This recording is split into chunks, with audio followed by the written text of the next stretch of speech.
All right, y'all. We give praise, esteem, and honor to Abba and Shamaim in the name of Yahushua HaMashiach.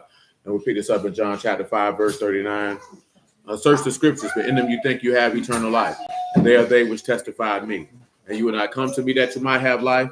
I receive not honor from men, but I know you, that you have not the love of Elohim in you. I come by Abba's name, and you receive me not. If another shall come in his own name, him you will receive. How can you believe which receive honor one from another, and not the honor that comes from Elohim only? Do not think that I will accuse you, Abba. There's one that accused you, even Moses, in whom you trust. Had you believed Moses, you would have believed me, for he wrote of me. But if you believe not his writings, how should you believe my words? All esteem and praise to Abba and Shamaim in the name of Yahushua HaMashiach.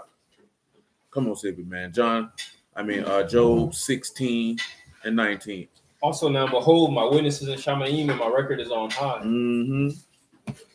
Hosea 12 and 10, man. I have also spoken by the prophets. I have multiplied visions and used similitudes by the ministry of the prophets. Romans 16, 25, man. Now to him that is of power to establish you according to my gospel and the preaching of Yahushua HaMashiach, according to the revelation of the mystery, which was kept secret since the world began, but now is made manifest by the scriptures of the prophets, according to the commandment of the everlasting Elohim, made known to all nations for the obedience of faith. Revelation 19 and 10.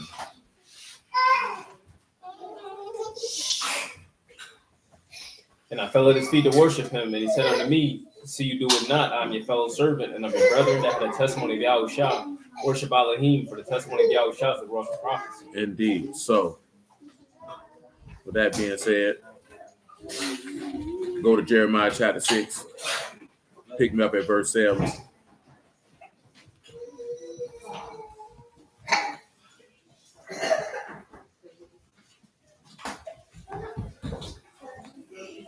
Proceed. As a fountain casts out her waters, so she casts out her wickedness. Violence and spoil is heard in her. Before me continually is grief and wounds. Now, we talked about that the other night. Go ahead. Be you instructed, O Jerusalem, lest my soul depart from you, lest I make you desolate land, not inhabited. But say you who oppose, they shall thoroughly clean the remnant of Yasharel as a vine. Turn back your hand as a grape gatherer into the baskets. To whom shall I what? Speak. And who I give what? Warning. That they might what? Hear. But their ear is what? Uncircumcised. And they cannot what? Hearken. Why? Behold, the word of Yahuwah is unto them a reproach. And they have no what? Delight in it. Now read that part again, and then we're going to go back to Isaiah 58, 1 Chronicles 28. We won't go into a lot of technical aspects of uncircumcised ear. We'll keep it simple. Go ahead. Say, to whom shall I speak and give warning that they may hear? Behold, their ear is uncircumcised. They cannot hearken. Behold, the word of Yahuwah is unto them a reproach. They have no delight in it. Tell them what uncircumcised means.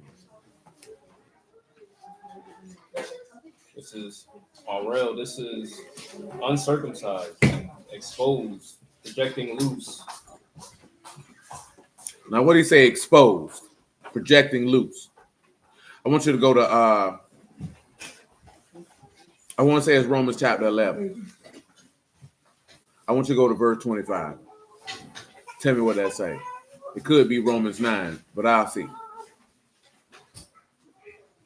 This is Romans 11 and 25. For I would not, brethren, that you should be ignorant of the mystery, lest you should be wise in your own conceit, that blindness in heart has happened to Yasharel until the fullness of the Gentiles be come in. What else? And so all Yasharel shall be saved, as it is written. They shall come out of Zion, the deliverer, and shall turn away ungodliness from Jacob. This is my covenant unto them when I shall take away their sins.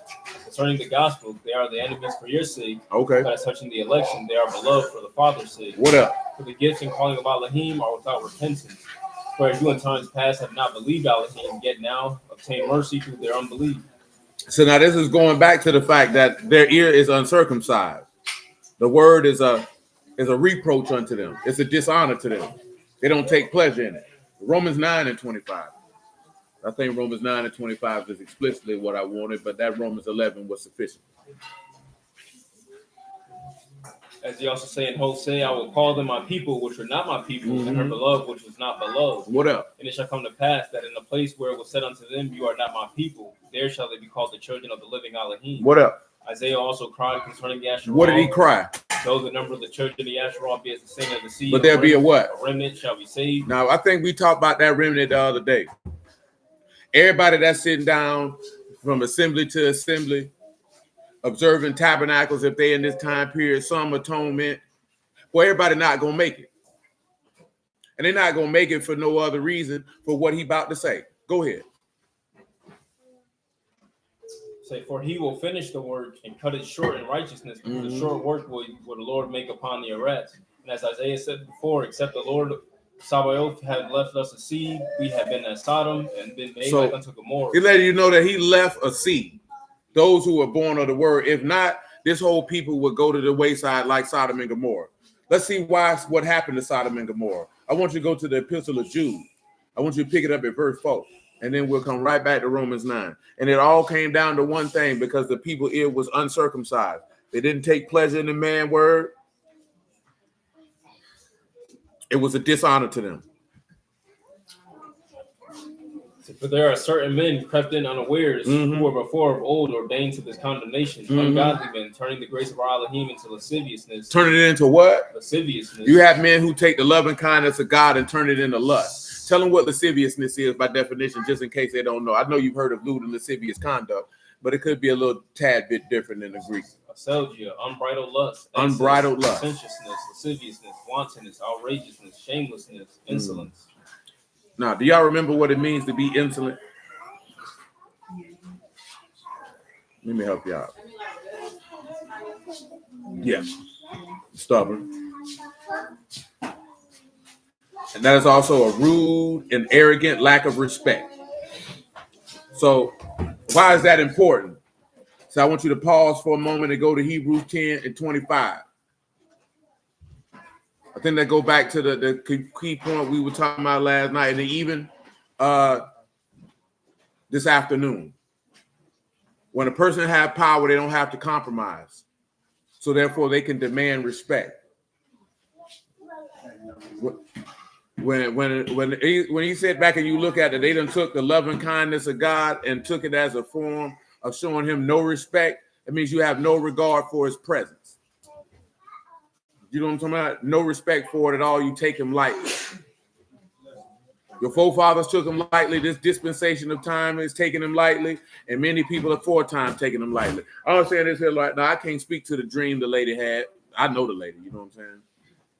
When she was like, man, she had a dream about atonement, niggas gonna get knocked off, this, that, there, and the third. She was like, the niggas went right back to doing the same stuff they've been doing. But she talking about arguing, fussing, and fighting, this, that, there, and the third. Now, remember what we read in Isaiah 58. He said, you know, you take this and call it a delight. You know what I'm saying? Because in the midst of you humbling yourself, what did he say that we were doing? Seeking your own pleasure, smiting with the fist of wickedness, coming with debate. He said he's not going to accept that. See, it has to come a point when you're dealing with, especially what he's saying this here, because we're trying to finish this Jeremiah 6 so the next person can pick their chapter. It'll come to a point, man, that how we move as a whole, that man won't accept that. I told you before, showing up, that man don't accept that. It's not perfect attendance. This man is not taking an attendance mark. He don't give a damn about you showing up. If when you leave here, you're going to do the same goddamn thing. If your heart and your mind's still the same, you could have stayed at home. You know what I'm saying? And he said that before. He said, you came up here and your feast days and your Sabbaths, he said, they are a burden unto me. They are weary to me. Your hands are filled with blood. Or you say, when will the Sabbath be over? So we can cut corn. Or I can do this, or I can do that. He's not going to accept it because it's not delightful to you. And that's what he's trying to get over in this Jeremiah 6 when he was coming to Jerusalem. Remember the beginning of Jeremiah 6, he told you that Jerusalem was under siege. Now, the first part that we looked at it is that siege happening to a Mashiach, as forth as his suffering. But remember, we went and read Luke 19. The natural side of it was that Jerusalem was going to be destroyed. And do y'all recall what the Lord did when he, Shalom, Brother Ernest, when he came to Jerusalem, looked at Jerusalem, he wept. And you know what he wept for? Because the people didn't know that the time of their visitation was upon them. And they all thought they was good. But they weren't good. You know what I'm saying? They weren't good because their heart wasn't right with God. You have to remember, you can be bandied about, but many things, it's not just going through ritualistic service. That's not what it's about. Anybody can show up anywhere. That don't mean your heart with it if you here, but your heart somewhere else. You should have stayed home. You remember, I mentioned this the other day, right? Remember what he said in 1 Corinthians in 11 when he was talking to them about during the week of unleavened bread? And he said, everybody eating and drunken and doing this, and one person eat before this. He said, you got houses to do that in. You could have stayed your behind home. You know what I'm saying? Because your mind not in the right place. That's why he was warning them of that. And it can get real easy where you get comfortable and you don't look at, man, complacency is the extreme adversary of any type of progress. You know what I'm saying? When you're serving Yahuwah, you can never be comfortable because you don't have nothing to be comfortable about. Because you have to do what Paul said in 2 Timothy chapter 4, if my memory serves me correctly. You have to fight the good fight of faith. You got to be fighting every day. That don't mean you necessarily fighting situations, fighting people, or even fighting your flesh per se. But you have to be ready for the battle. What did we read before we concluded this afternoon? The weapons of our warfare are not carnal, and he told you to gird yourself up. You know what I'm saying? Gird your loins up with truth. Put your breastplate on. Put your helmet on, because it's a war for souls. And I've told you this before, and I'm going to tell you it again. Well, you can take your foot off the gas. Satan never take his foot off the gas. You can get comfortable and lay down. Satan don't never lay down. Ever. And I'm going to tell you who else don't take no day off. Your flesh don't either. You know what I'm saying? So you have to be constantly on guard. That's why the word for keep, it means guard. And when you guard, you know what you are? You're hyper aware. You understand? Look here, man. From my days of being in the trap, man, I can still, at a lot of times, hear niggas when they pulling up. And I'm talking about not just hear their car. Like I can feel like, boy, somebody outside. You know what I'm saying? Like, yeah, go open the door. Somebody outside. Sometimes there don't be nobody out there. But you know what I'm saying? But your senses are heightened. You know what I'm saying? Your senses got to be heightened because as Peter told you, your adversary, the devil, is like a roaring lion going to and fro throughout the whole earth, seeking whom he may devour. And the people he can devour the quickest is the people who comfortable and thinking I'm good. Well, you're not good till you dead. That means you done fuck. Matter of fact, get that for me, man. 2 Timothy 4 and 5. What we holding before that? I know I wanted Hebrew 10 and 25. Yeah, that was it. That's where you was at. You finished everything else? And then, okay, yeah. No, I don't even, no, I ain't got to what I wanted in June yet. But go. No, I get to that in a moment. Go ahead. Say, but watch you in all things, endure afflictions, do the work of an evangelist, make full proof of your ministry. Mm-hmm. For I'm now ready to be offered, and the time of my departure is at hand. The time of my what is at what? My departure is at hand. Why? I fought a good fight. And what else? I finished my course. I kept the faith. He said, I fought a good what? Good fight. And I kept the what? Kept the faith. Kept telling what the course is. Or I finished my course. My apologies. Course is dromos. That's a course. And you know what that means? I finished my path. What I was sent to do, I did that. Now, we talked about this before. Everybody's not sent to do the same thing. As you've seen before, some people will sing. The worship aspect is just as important. You know what I'm talking about? I tell you this, but you got to be able to have the ability to do that. And the worship part ain't just about singing. Because if you don't have the ability to do that, I mean, what you think you're going to be doing in this man kingdom? So you have to have the ability to do that. That's what. Man, look here, man. It's a multitude of things, right? You have reading, you have praying, you have meditating on the word, you have fasting, you have humility, you have praise, you have worship, you have all of those things. You know what I'm saying? And the key component of the, because they had made mention to me yesterday that they was working on this particular matter, is because singing songs of that nature is just the same as the word to keep it in your heart. And if it's in your heart, it gives you a what you call it, a GPS, a personal navigation system. You know what I'm saying? This is why Colossians say to sing spiritual songs and make melody in your heart to the Lord, because you constantly want him in your heart. Now, some people may sing, some people may not. It could be meditating. And meditating just means musing on the word. Man, it's not meditation like we look at meditation. It's just musing upon the word. It's thinking upon the word. It's recycling it in your mind. Of course, you know, we reference Isaiah 26 and 3 all the time. And you know what it say. What it say, Sid? you'll keep him in perfect peace, whose mind is stayed on. And if your mind is stayed on him, what does that mean? So that's why he make mention of doing those things. Because at the end of the day, just like what he said to Martha, you know, you can get bandied about with many things, and it can cause your mind to drift. You know what I'm saying? Because you worry about, okay, I got to take the kids to school. I need to, like what you asked last night. I got to do this. I got to do that. I got to do this. I got to do that. You know what I'm saying? And then your focus get off.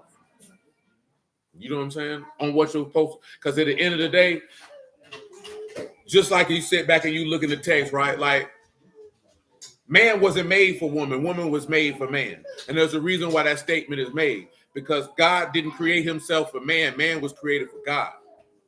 That's why he made that statement.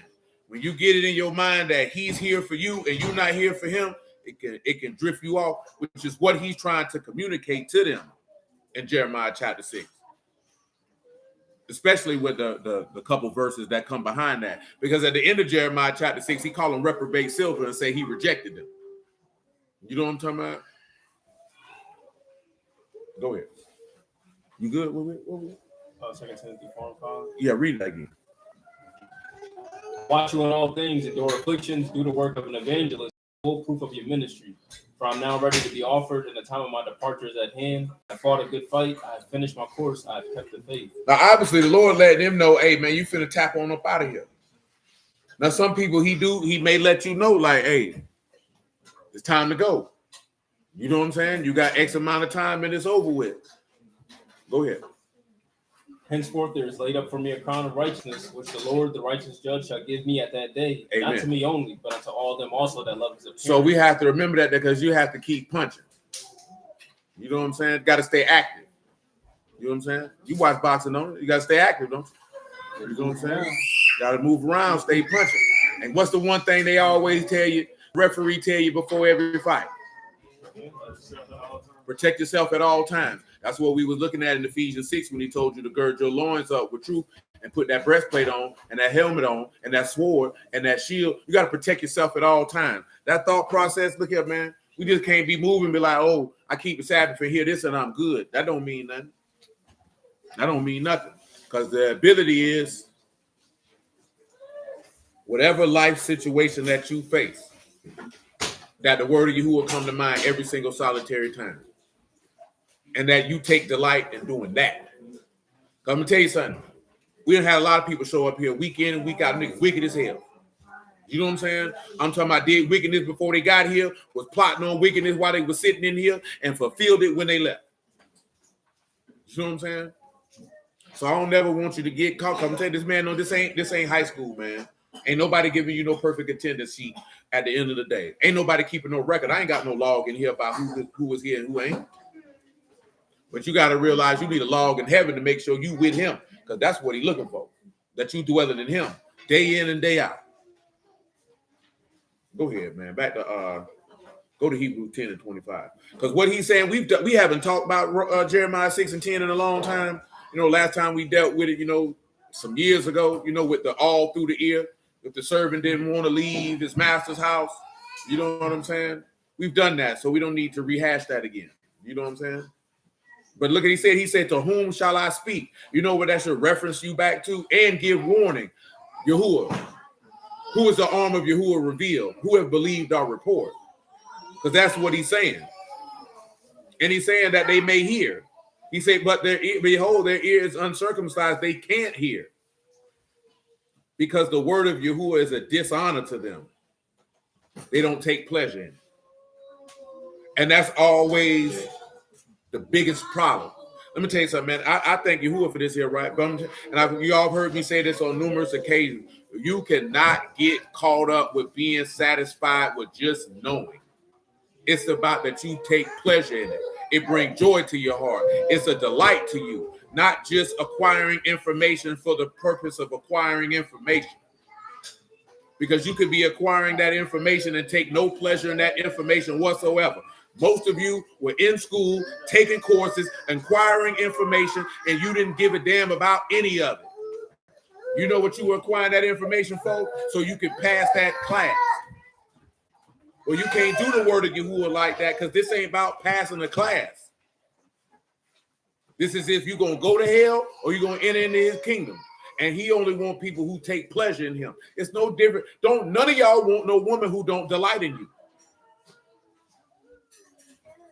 How many of y'all done been with a woman who ain't take no pleasure in you? I'm being dead serious. How many of you had that experience? I would wager to you that was probably an awful experience for you. Because it was like pulling teeth to get her to do something. She probably didn't want you to touch her. Everything was probably contentious because she didn't take pleasure in you. Life is always better when you got a woman who take pleasure. You know why? Because it delights her to fulfill any request you have. It delights her to see you satisfied. She goes out of her way to make sure you please. You know what I'm talking about? That's why I always tell you as a man, you always got to deal with a woman who like you. Because when she like you, she take pleasure in you.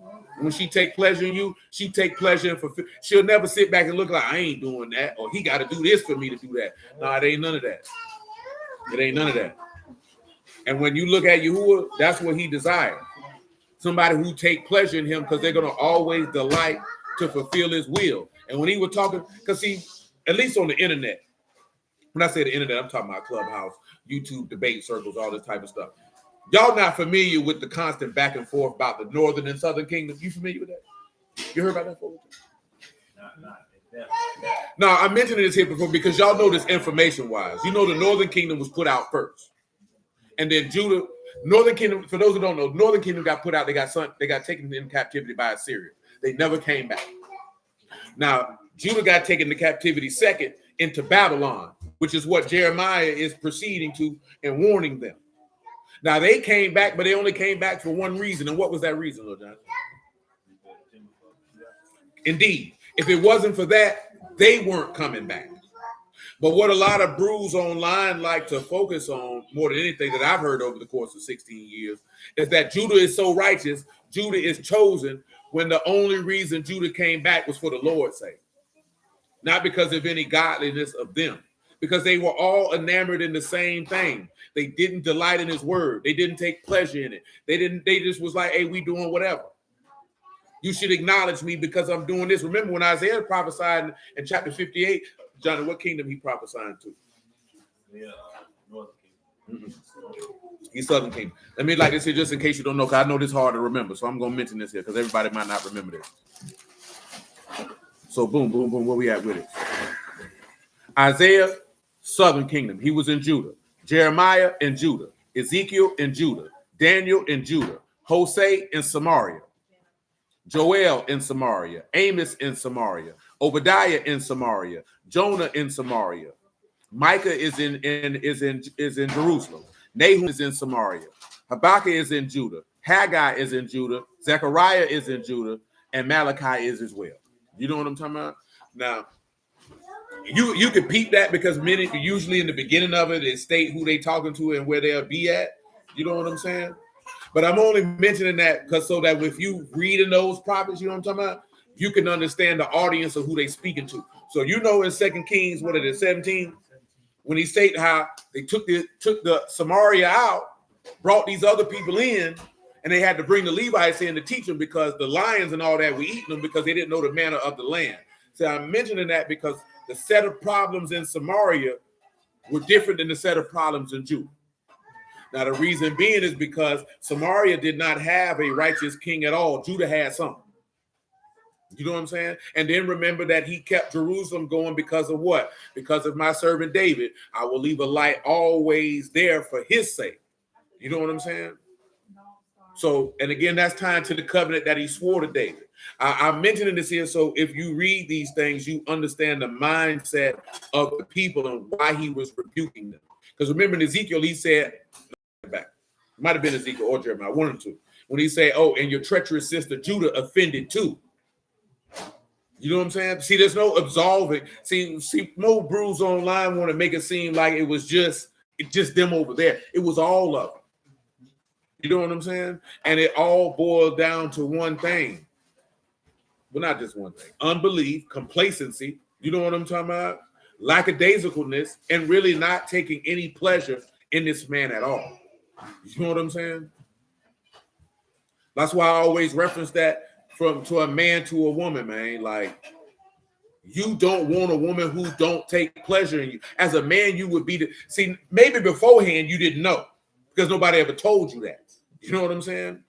See, me myself, I was told that very young. So the thought of dealing with a woman who don't take pleasure in me, I'm not dealing with that because I don't have to. Because what I look like bending over backwards, jumping through hoops, you know what I'm saying, doing any and everything to satisfy you, and you don't even give a damn about satisfying me. That's a sour deal. And you know what ends up happening? You end up drained. You end up destroyed. You end up a shell of yourself. You end up less than a man. You know what I'm saying? Now, look at your God. Now, we all know 1 Chronicles 28:9 because I reference it repeatedly for this explicit reason of what I just mentioned on the natural. He said, you got to serve me with a ready heart and a willing mind. You got to take pleasure in me. You know what I'm saying?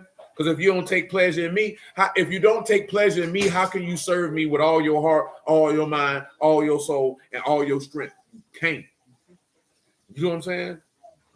Now, like I said, if you done had a woman who liked you like that, you can understand why he want that. Because she want to do everything to satisfy you. But see, here's the caveat. Yahuwah so 100 that you already know what you're getting when you do that. And as a man, you got to do the same. Doesn't mean you got to be a rich man. It just means you got to be a man of your word, a man of integrity, a man of value, a man of honor. You know what I'm saying? Simple as that. And you have to embody and encapsulate that which you say you represent. And it's about the character. Like I said, I just seen a bunch of groups arguing about fringes again, arguing about this and arguing about that. None of these things pertain to your character. Because we could all be in here with Eastern garments on, have you a mitre on, you know what I'm saying, and all that, and be wicked as hell. You know how I know this is? Because I know niggas in real life who wear all that, and they wicked as hell. I'm talking about you going to see them, they're going to be dressed Eastern down. See, y'all ain't been around enough brews, like I told you before. Where your garments at, brother? Why you ain't got no garments on? Remember what your man told me? I felt more righteous with them garments on. And you remember what I told him? You got bigger problems, nigga. You mean to tell me you felt righteous with an Eastern garment on versus a polo? It's not the clothes, nigga. It's you. You was convincing yourself that you was godly when you put that stuff on. It made you feel better about your faking. Because you were knocking that woman down with them garments on. You took them right off and dropped that meat off in them. You know what I'm talking about? Straight up and down. I never forget that one there only because I knew he was serious. He had genuinely convinced himself in his mind that these clothes gonna make me godly.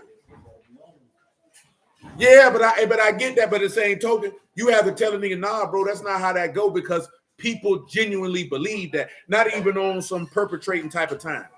You know what I'm saying? Nigga really believe like if I dress like the culture, if I talk like the culture, I'll be godly now. Never dealing with the inward man.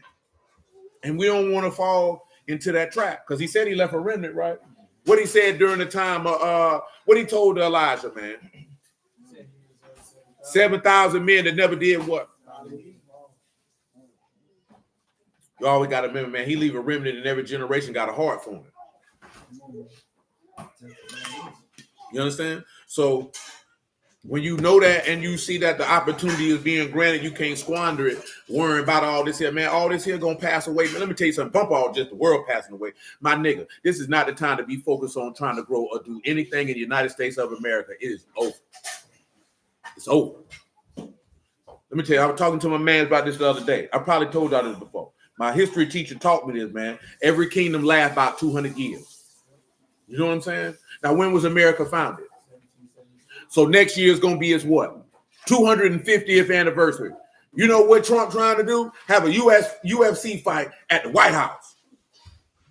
I'm talking about dead serious now. Now, when you step back, you got people thinking if Kamala would be in office. Nah, bro, it's over, bro. These people literally just said, man, that the ICE agents dropped down out of Black Hawk helicopters and went through doggone apartments in Chicago, man, and took people out at 3 o'clock in the morning and had them sitting on the curb and handcuffed, man.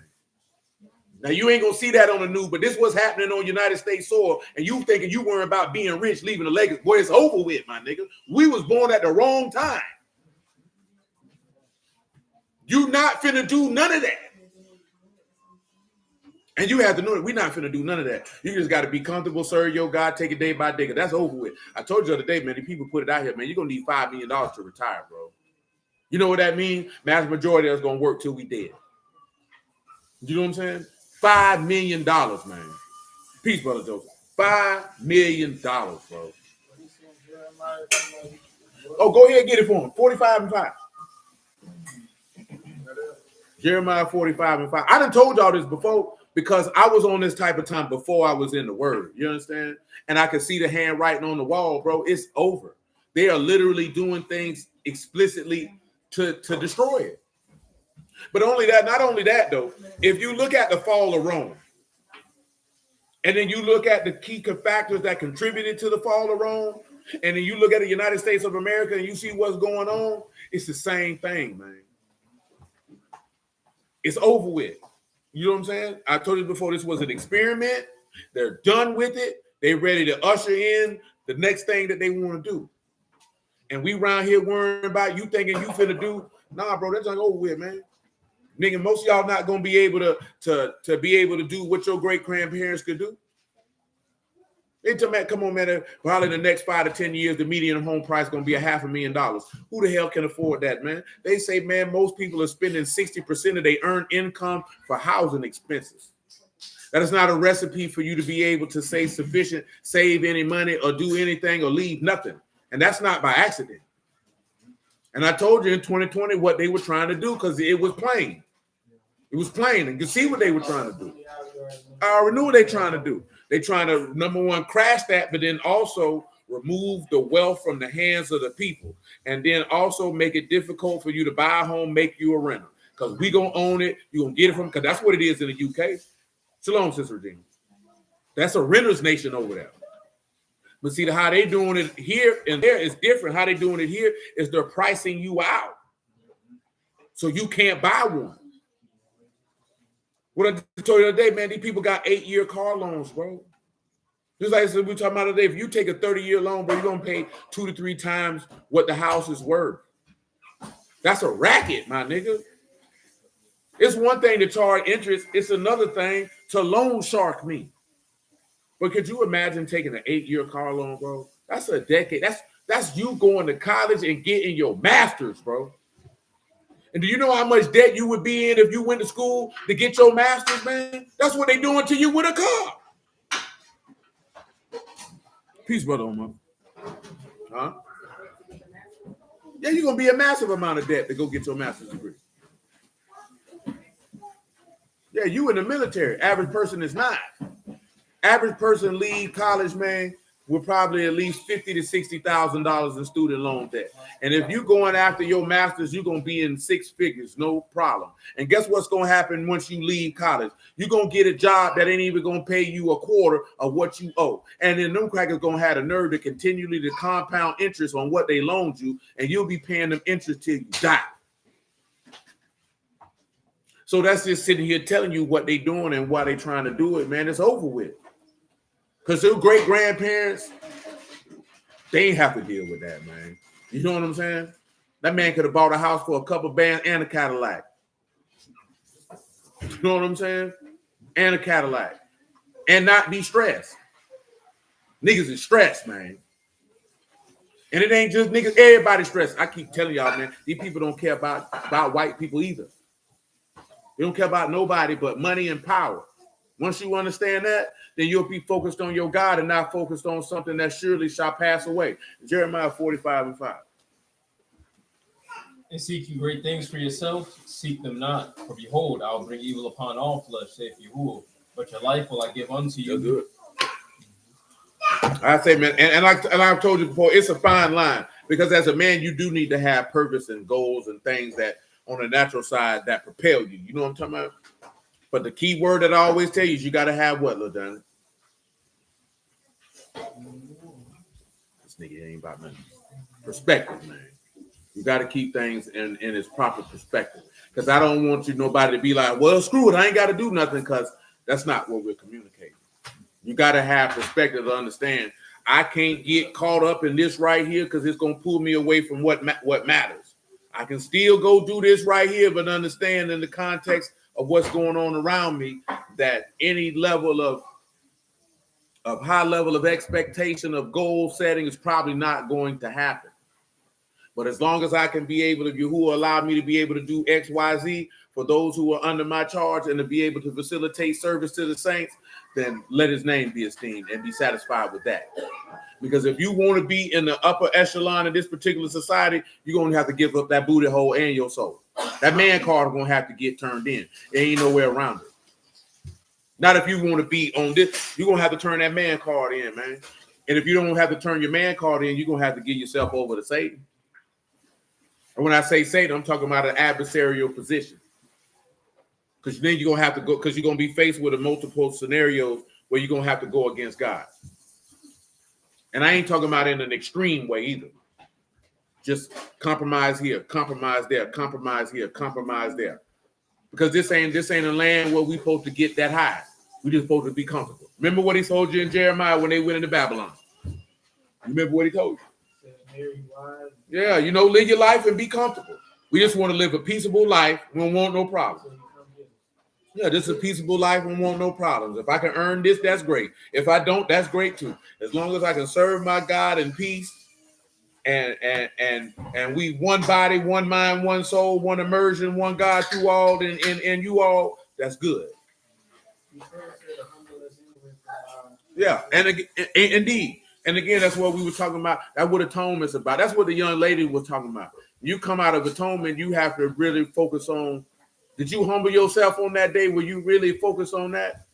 Because a lot of brews don't be focused on that. That's what she was talking about. You niggas come back debating, arguing. You right back to the same thing. That's why this year we looked at the focus of, the affliction of your soul is to pay attention to the affliction of his soul. The humility. That's why we read the Philippians. And he humbled himself, even under what? To the death. You know what I'm saying? You're not doing that. So it's the mindset. It's the mind frame. You know what I'm saying? And remember, what did we read in Hebrews 5? He was heard because he what? He feared. Now, he feared. That's why he was willing to humble himself to the death of the state. And remember what he said with the fasting. It's a day for your voice to be heard on high. You know what I'm saying? That's why I say, man, put your sackcloth on, man. And, you know what I'm saying? And focus on this here. Because if you want to be heard. See, we're talking about wanting to be heard. It's a lot of things that can be pleasurable in life, you understand? But in my humble estimation, it's two things that surpass all things. One of them I told you plenty of times. It's the witness that Daniel had. Do you remember the witness that Daniel had? Of what the Malachim said to Daniel when he stepped to him. What did he say to him? Oh man, greatly beloved. Do you understand how serious that is? Is that if you're beloved in heaven, man?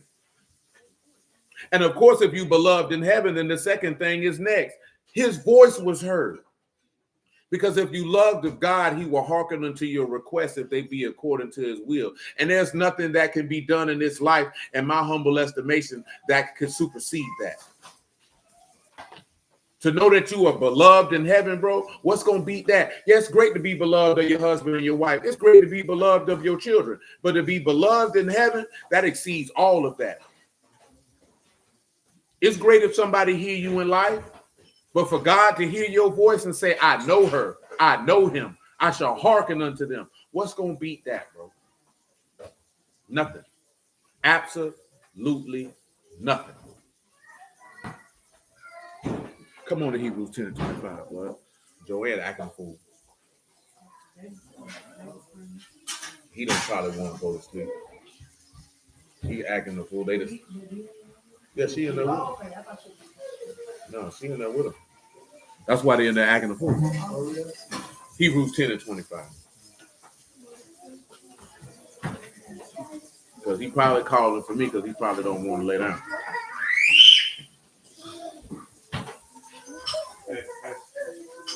Come on with it. Not forsaking the assembling of ourselves together as the manner of some, but exhorting one another, and so much the more as you see the day approaching. For if we sin willfully after that we have received the knowledge of the truth, there remain no more sacrifice for sin. Go ahead. But a certain fearful looking for of judgment and fiery indignation which shall devour the adversaries. Oh, I didn't mention the chapter and verse, Chris. But that's 29 and 11, if I'm not mistaken. Go ahead, bro. That he that despised Moses' law died without mercy under 2 or 3 witnesses. Of how much sword punishment suppose you shall he be thought worthy, who have trodden underfoot the son of Elohim, and done despite, and have counted the blood of the covenant wherewith he was sanctified, and unkadash things, and done despite. unto the ruach of grace. I tell them what despite means. In the Greek, though, that is to insult. They insult him. And where does the insulting come in? Because the word is a reproach under you. You don't take no pleasure in it. You take a sacrifice as an insult. You take his humility as an insult. You know what I'm saying? Now, what we had before that? Yeah, Epistle of Judah. Because remember, he said if it wasn't for a remnant, we would be like Sodom and Gomorrah. And we want to look at what happened to Sodom and Gomorrah as the apostle Jude, or Judas, if you would, or Judah, if you would, is about to mention. Say further, but there are certain men crept in unawares, who were before of old ordained to this condemnation, ungodly men turning the grace of our Elohim into lasciviousness, and denying the only Lord Elohim and our Lord Yahushua Mashiach. I will therefore put you in remembrance, though you once knew this, how that the Lord, having saved the people out of the land of Egypt, afterward destroyed them that believed not. And the Malachim, which kept not their first estate, but left their own habitation, he have reserved in an everlasting chain of the darkness unto the judgment of the great day. Even as Sodom and Gomorrah, Oh, there we go. and the cities about them in like manner, giving themselves over to fornication, going after strange flesh, are set forth for an example, suffering the vengeance of eternal Now, fire. see, you hear fornication and you're just going to think about sex. But go ahead and give them a complete definition of it. Because it wasn't just the strange flesh let you know that them boys on some weirdo time. This is to be utterly unchaste, to give self over to fornication, to go a whore, to give oneself over to fornication. You heard what he said, to be completely unchaste. Now, what does it mean to be chaste? Chaste, whichever way you want to pronounce it. I appreciate it.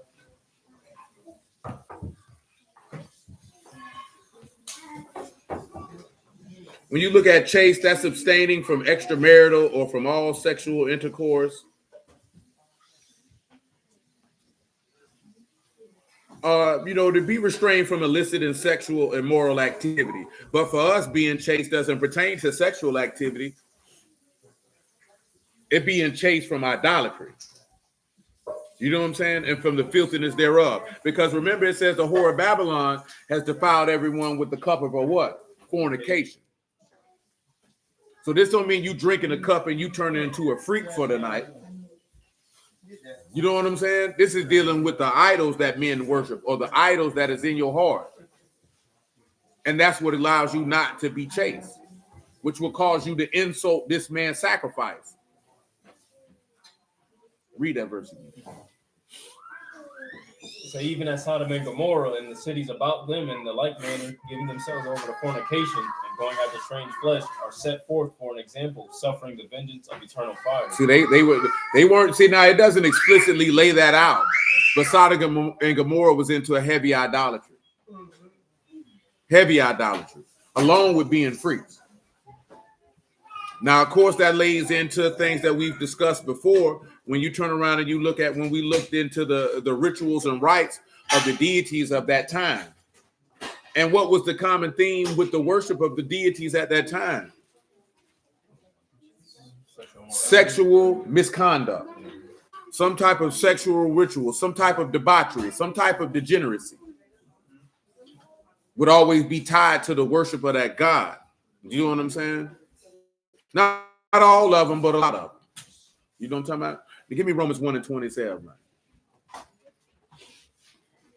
I ain't gonna hold y'all too long, man.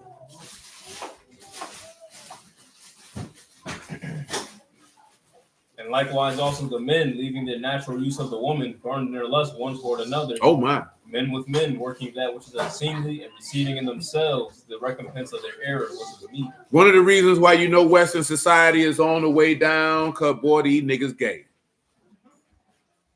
And that's part of the reason of what helped destroy Rome, was that niggas were gay, overextended themselves militarily, political infighting, financial distress, and believe it or not, the increase in women's rights was all the preceding the fall and destruction of Rome. You don't have to take my word for it. Look it up for yourself. but I can give you a brief synopsis because we ain't got to leave it. It's wild, ain't it?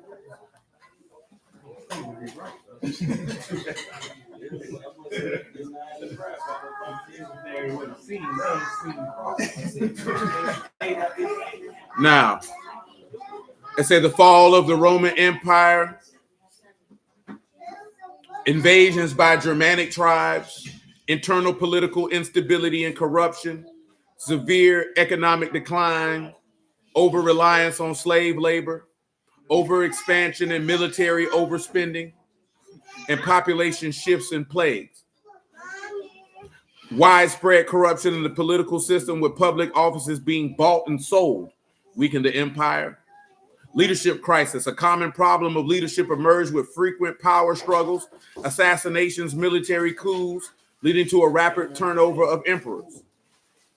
Civil wars, a lack of proper succession system and instability of the empire often led to debilitating civil wars, diverting resources from defending against external threats. Now, I don't believe that's going to happen here because every nigga swear a race war coming. Ain't no race war coming because these crackers don't want to fight and you don't either. You know what I'm talking about? I told my dog this other day, he said, man, I think it's coming. I said, it ain't coming. I said, because you think the people in power care about white people. That was your first mistake. The people in power care about power. And the people who are a part of the circles that they run in, they don't care about white people in general. They pump that stuff out there to make the white people feel pride in themselves so they can continue to rule over. As long as they know middle class and poor white trash fighting with the slave niggas, you'll never be concerned about what they got going on. And when I say being concerned with what they got going on, meaning focusing on the ever-expanding tyranny and totalitarian state that you presently dwell in until you are a slave by your own admission and desire. Because that's what they're moving you to, for you to volunteer for your own servitude. Now, I said constant wars, financial crisis, constant wars, overspending, oppressive taxation led to a severe financial crisis. And what's the biggest thing you hear about people in the United States crying about? Taxes. And they seek to tax you on every corner. You know why they trying to tax you on every corner? Because they ain't got no money. You know why a lot of people leave California? Because California tax you at a rate that you wouldn't even understand it to make your head spin. Inflation, high taxes and inflation impoverish the population. And what are people complaining about right now? And high taxes. And why? Because you poor. A labor shortage. The economy's reliance on slave labor collapsed when expansion stopped, as there was no new influx of slaves from conquest. And you know what that's the reverse in these days and times? Because they're trying to get rid of these illegal aliens, and that junk gonna cause the economy to crash. Because they were over-relying on these niggas. And I say this for a reason, right? You take one of the key indicators, at least to these white folks, that the economy is good, is construction. You know what I'm saying? When they see new things are being built, that's a sign that things are good. But guess what? Guess who do all the construction work? Jorge, Manuel, Jesus, Raul. And they sending them back where they came from. You know what I'm saying? They sending them back where they came from. But you know how many ice raids I done seen people post on Facebook here in the city, man? Niggas say, I lost my whole framing crew. Some of them niggas back.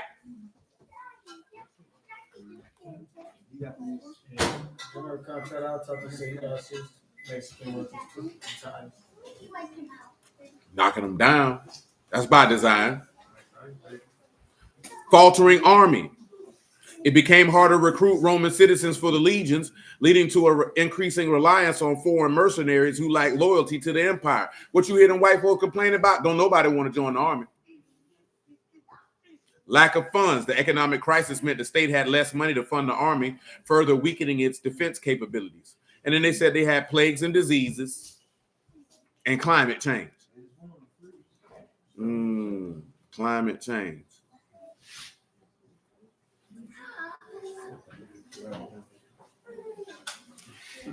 Well, I don't have time to read into that. That's taking us to something else.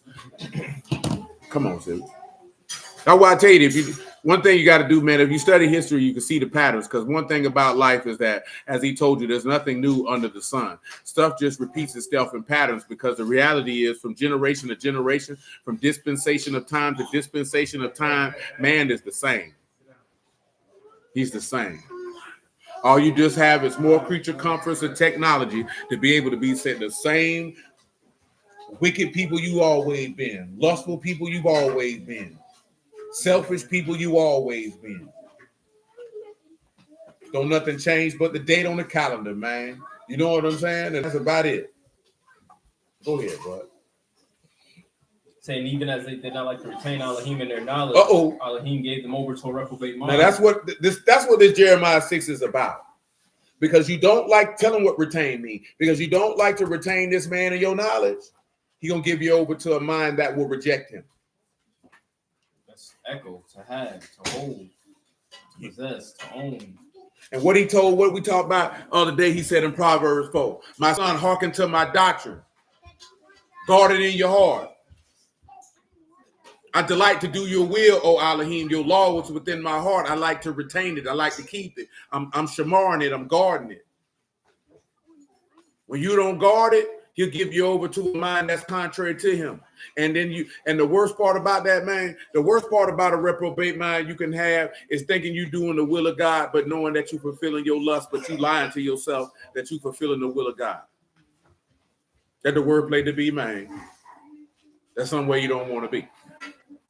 Keep on rolling, Tim. Matter of fact, you don't, because I'm good with that. Come back to Jeremiah 6 and 10. We had nothing else on the clock, did we? Huh? Go ahead.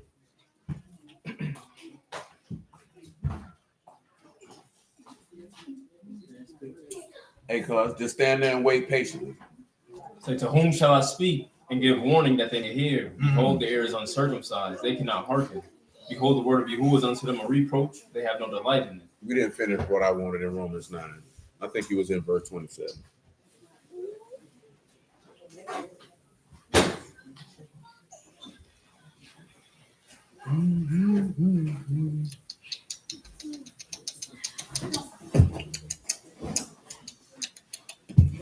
So Isaiah also cried concerning Yasharal, though the number of the children of Yasharal be as the sand of the sea, a remnant shall be saved. For he will finish the work and cut it short in righteousness. Cut it short, baby. Because a short work will the Lord make upon the rats. That's right. Isaiah said before, except the Lord of Sabaoth had left us in seed, we had been at Sodom and been made like unto Gomorrah. That's right. What shall we say then? That the Gentiles which followed not after righteousness have attained to righteousness, even the righteousness which is of faith. But Yasharal, which followed after the law of righteousness, have not attained to the law of righteousness. Wherefore? Because they sought it not by faith, but as it were by the works of the law. And that's the key point, what you're looking at. They can't hear because they don't believe. Come on, man. Jeremiah 6 and 11. I still got some work in Deuteronomy 20. I'm trying to mix and match here. You know what I'm talking about? Say, therefore, I am full of the fury of Yahuwah. I am weary with holding in. I will do what? Pour it out upon the children abroad. And upon the assembly of young men together. For even the husband with the wife shall be taken. The aged with him that is full of days. Everybody dying.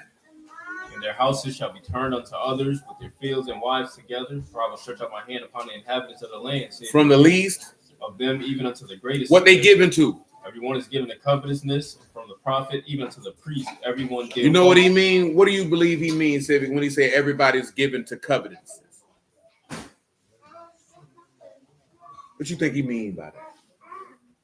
What's causing all this? You know what he said in Romans 7? What would he have not had known? Not known sin.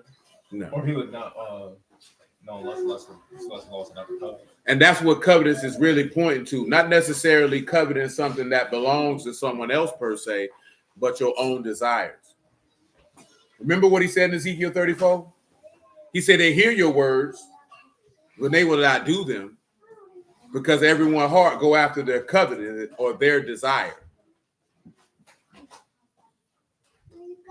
Let's continue.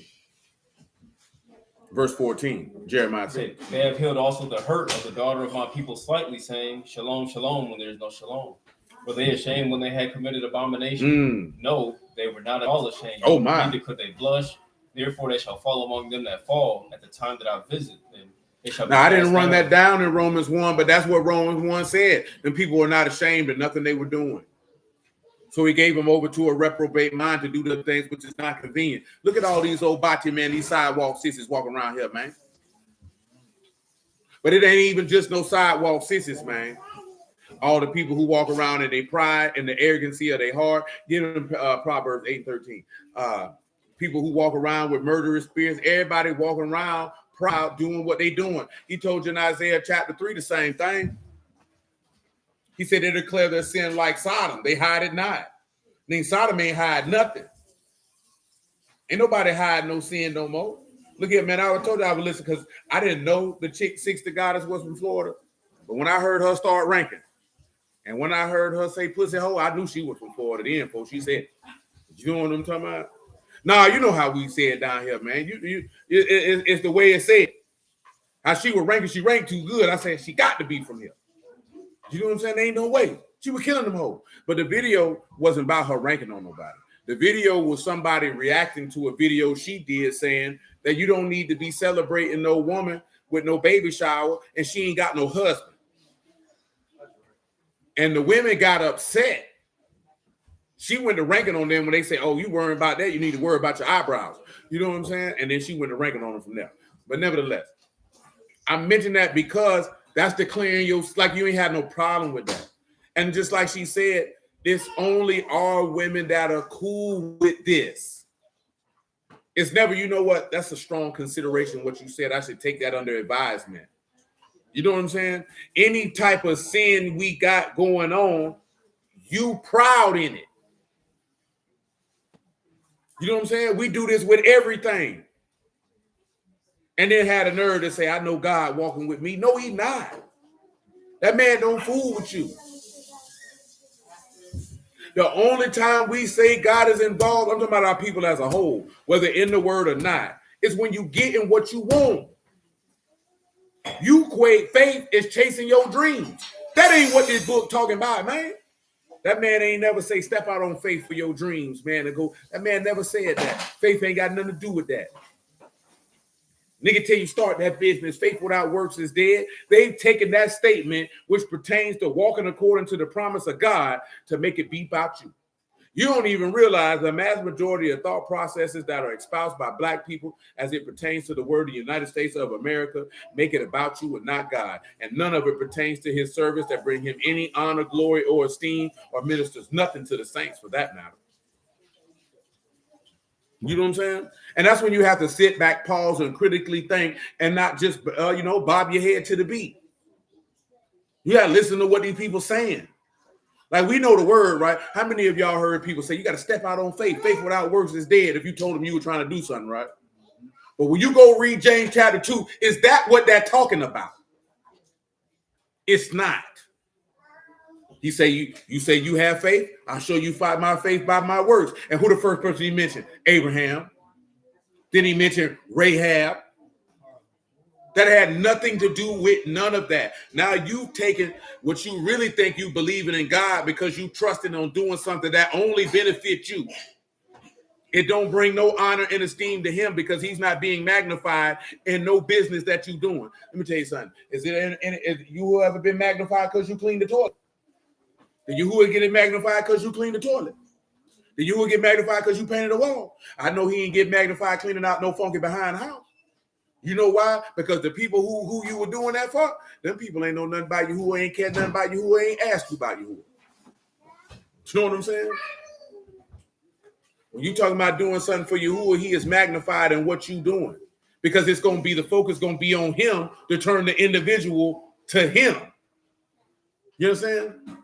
If the work don't turn that to him, that's not a labor for God. That's a labor for yourself. And that's okay. Now, it's one thing to say, I give esteem to Yahuwah, like it said in Joshua 1:9, 1:8. Get it for me.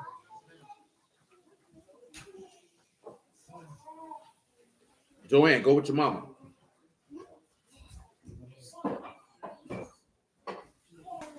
Yahushua, son of Nun, chapter 1, verse 8. This book of the law shall not depart out of your mouth, but you shall meditate therein day and night, that you may observe to do according to all that is written therein. But then shall you make your way prosperous, then shall you have good success. That's when you give esteem to Yahuwah when you're doing whatever you're doing. But guess what the caveat with that is? You would have to be believing, trusting, and obeying him, and he's allowing whatever you put your hand to do to prosper. But that ain't got nothing to do with no faith without works is dead. Because if we was in the land, nobody would say faith without works is dead. If you went out there to plant a vineyard, you was hoping for a good crop to come in. Nobody would say that. What I'm saying is that that's a westernized thought process to actually cause a deterioration in your faith. You understand what I'm saying? Because your focus will never be on him. It's going to be on yourself, masquerading as if your mind is on him. But really, you fulfilling your what? Your own desire. And that's a dangerous place to be. You know what I'm saying? That stuff I paid attention to a long time ago, man. Go ahead, bud. Go back to Jeremiah 6. Oh, did you want that Proverbs 8:13? Oh, yeah. Proverbs 8. Say the fear of Yahuwah is to hate evil. Hate what? Hate evil. And what else? Pride and arrogancy. Pride and who? And arrogancy. And what else? And the evil way. And the froward mouth do I hate. Tell them what arrogancy is right there, man. This is our own exaltation, majesty, pride, excellence of nations, or pride or arrogance in a bad sense. See, you can have pride and it don't be negative. But in a negative sense, it's you lifting yourself up. And when you lift yourself up, you're usually going to be lifting yourself up over others. And some will lift themselves up over God. Man, fix your face and sit up straight, man. Stop slouching. Sit up like a man, bro. Come on back to Jeremiah 6.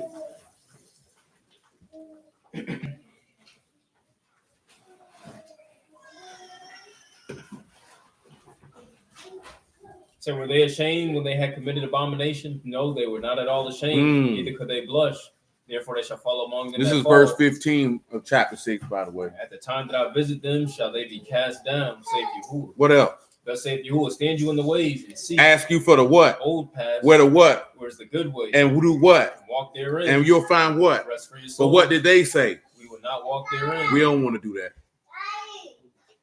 You know what I'm saying? See, people don't want to go in the old path. John 14:4. Hold on, before you do that, my bad. Make it Micah 5:1 so I can show you he the old path.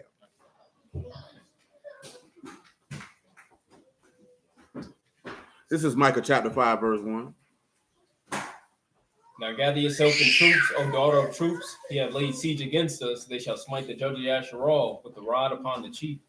But you, Bethlehem Ephratah, though you be little among the thousands of Yehudah, yet out of you shall come forth unto me, that is to be ruler in Yasharal, whose goings forth have been from of old. Going forth in from what? From of old. And in what else? From everlasting. From old and what else? From everlasting. Old and what else? Everlasting. Okay, John 14:4.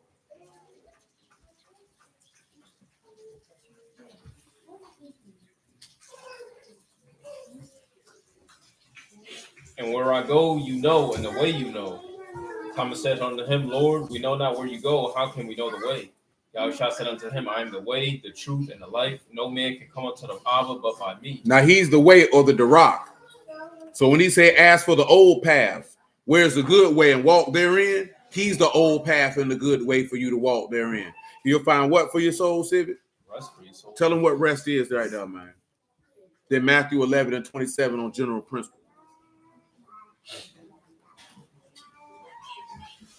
Marco out as rest or resting place. Matthew 11:27 on general principle.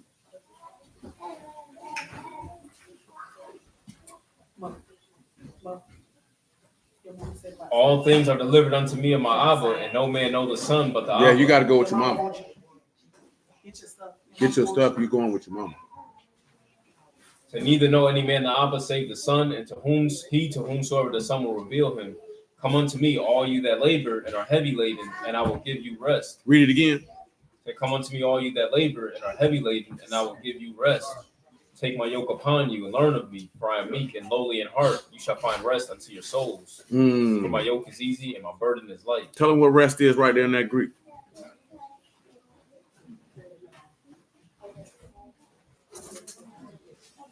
This is anapausis. This is intermission, cessation of any motion, business or labor, rest. Literal rest. Hebrews 4 and 5.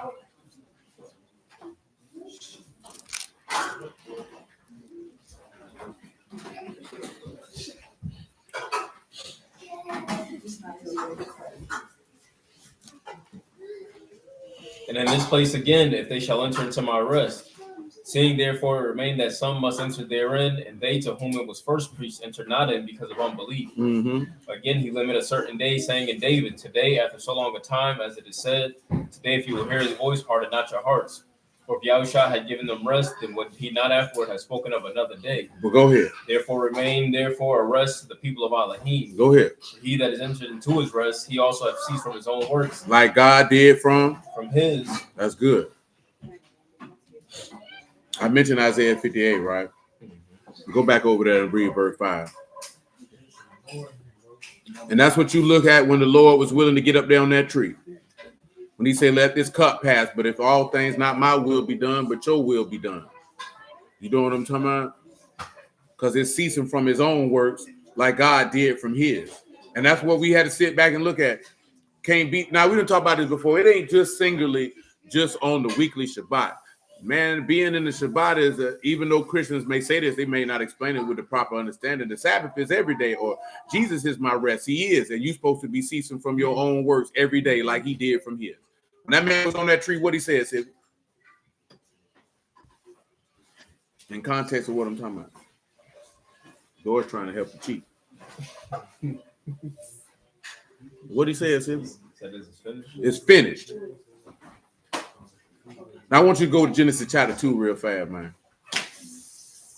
Read me verse 1 till you get to where he says it's finished, and then we're going to get the definition of that word.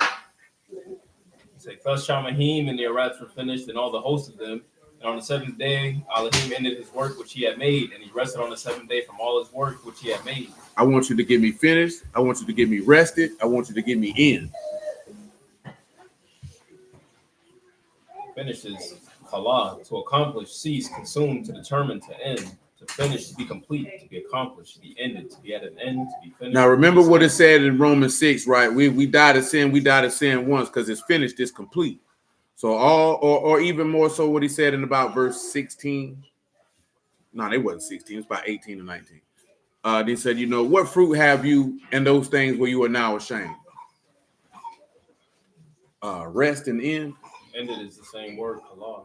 And rest. Rested, that is Shabbat. That is to cease, to desist, to rest.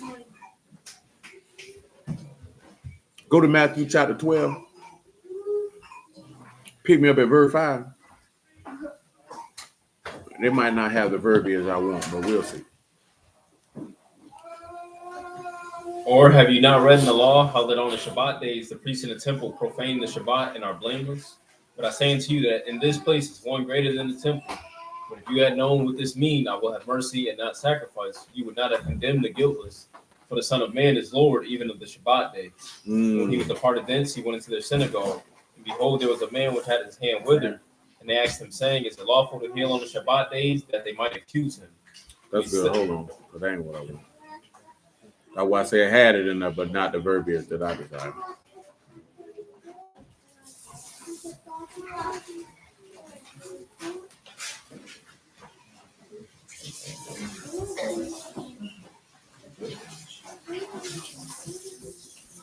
There we go. Give me Mark. Go to Mark chapter 2, man. Go to Mark chapter 2, man. Pick it up at verse 21. Mark 2 and 21. Say, no man also sew a piece of new cloth on an old garment, else the new piece that filled it up take away from the old. And hold on, read it again. Say, no man also sew a piece of new cloth on an old garment, else the new piece that filled it up take away from the old, and the rent is made worse. He said the new piece do what? Take away from the old, and the rent is made worse. Now, what you think that means? Because he said you can't sew a new piece of cloth on an old garment. Now, obviously, we see people make clothes like that every day.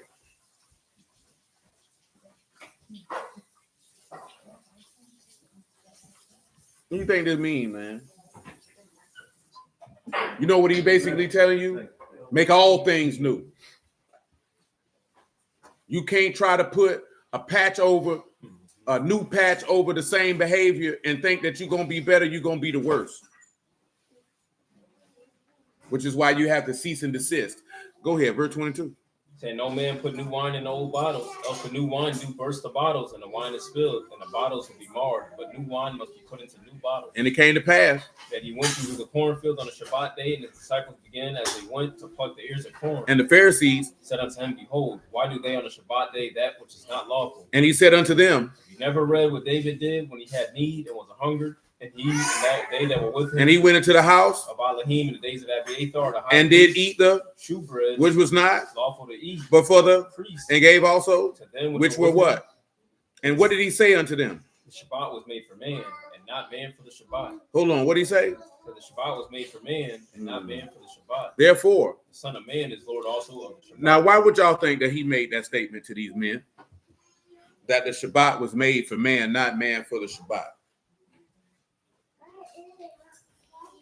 Why would you think he made that statement to these men? Based on the context of what's going on. You don't have to go too deep, try to think it out. You have to keep it in the context of the conversation of what made him make that statement. No. This is the day made for y'all to rest from all your labor. But then you got to keep it in the context of why he's responding to this. What is occurring that's causing him to respond like this? They're not showing no, they're like compassion and mercy. Yeah, so look at it this way, right? They believed that they were keeping the Shabbat hardcore, but castigating these men for eating corn because they were hungry. Because they thought you doing something that is needful to the body was labor, and you ain't ceasing and desisting from your own works.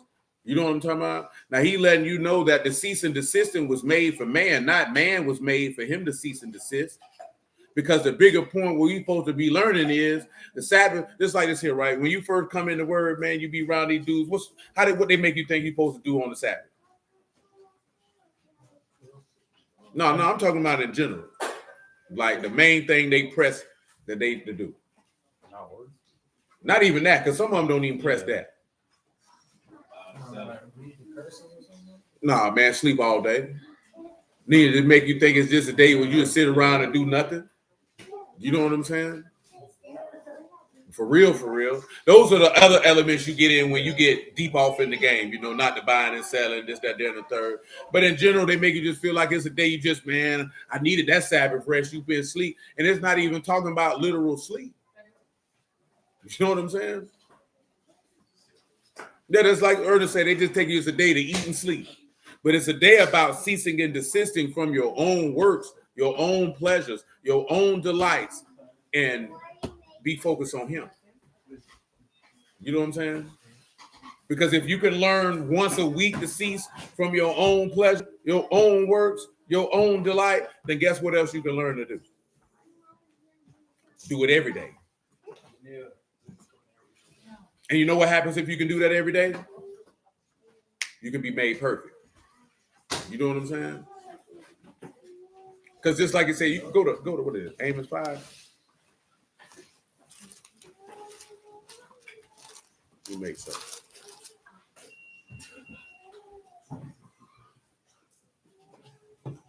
Five and 18.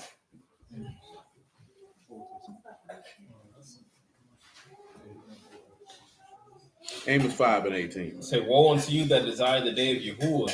To what end is it for you? The day of Yahuwah is darkness and not light. As if a man did flee from a lion and a bear met him, or went into the house and leaned his hand on the wall and a serpent bit him. Shall not the day of Yahuwah be darkness and not light? Even very dark and no brightness in it? No brightness in it. I despise your feast days, Whoa. and I will not smell in your solemn assembly. Why? Though you offer me burnt offerings and your meat offerings, I will not accept them. And neither will I what? Regard the peace offerings of your fat beasts. Why? Take you away from me the noise of your songs, for I will not hear the melody of your viols. But let judgment run down as waters, and righteousness as a mighty stream. Let judgment run down as what? As waters, and righteousness as a mighty stream. My God, today. Have you offered unto me sacrifices and offerings in the wilderness 40 years, O house of Yasharal? Listen to what he said. Now, what is the significance? Shalom, Sister Kelly. What is the significance of that question? Read that again and listen to the question that is asked. Say, have you offered unto me sacrifices and offerings in the wilderness 40 years, O house of Yasharal? What do you think he asked that question for?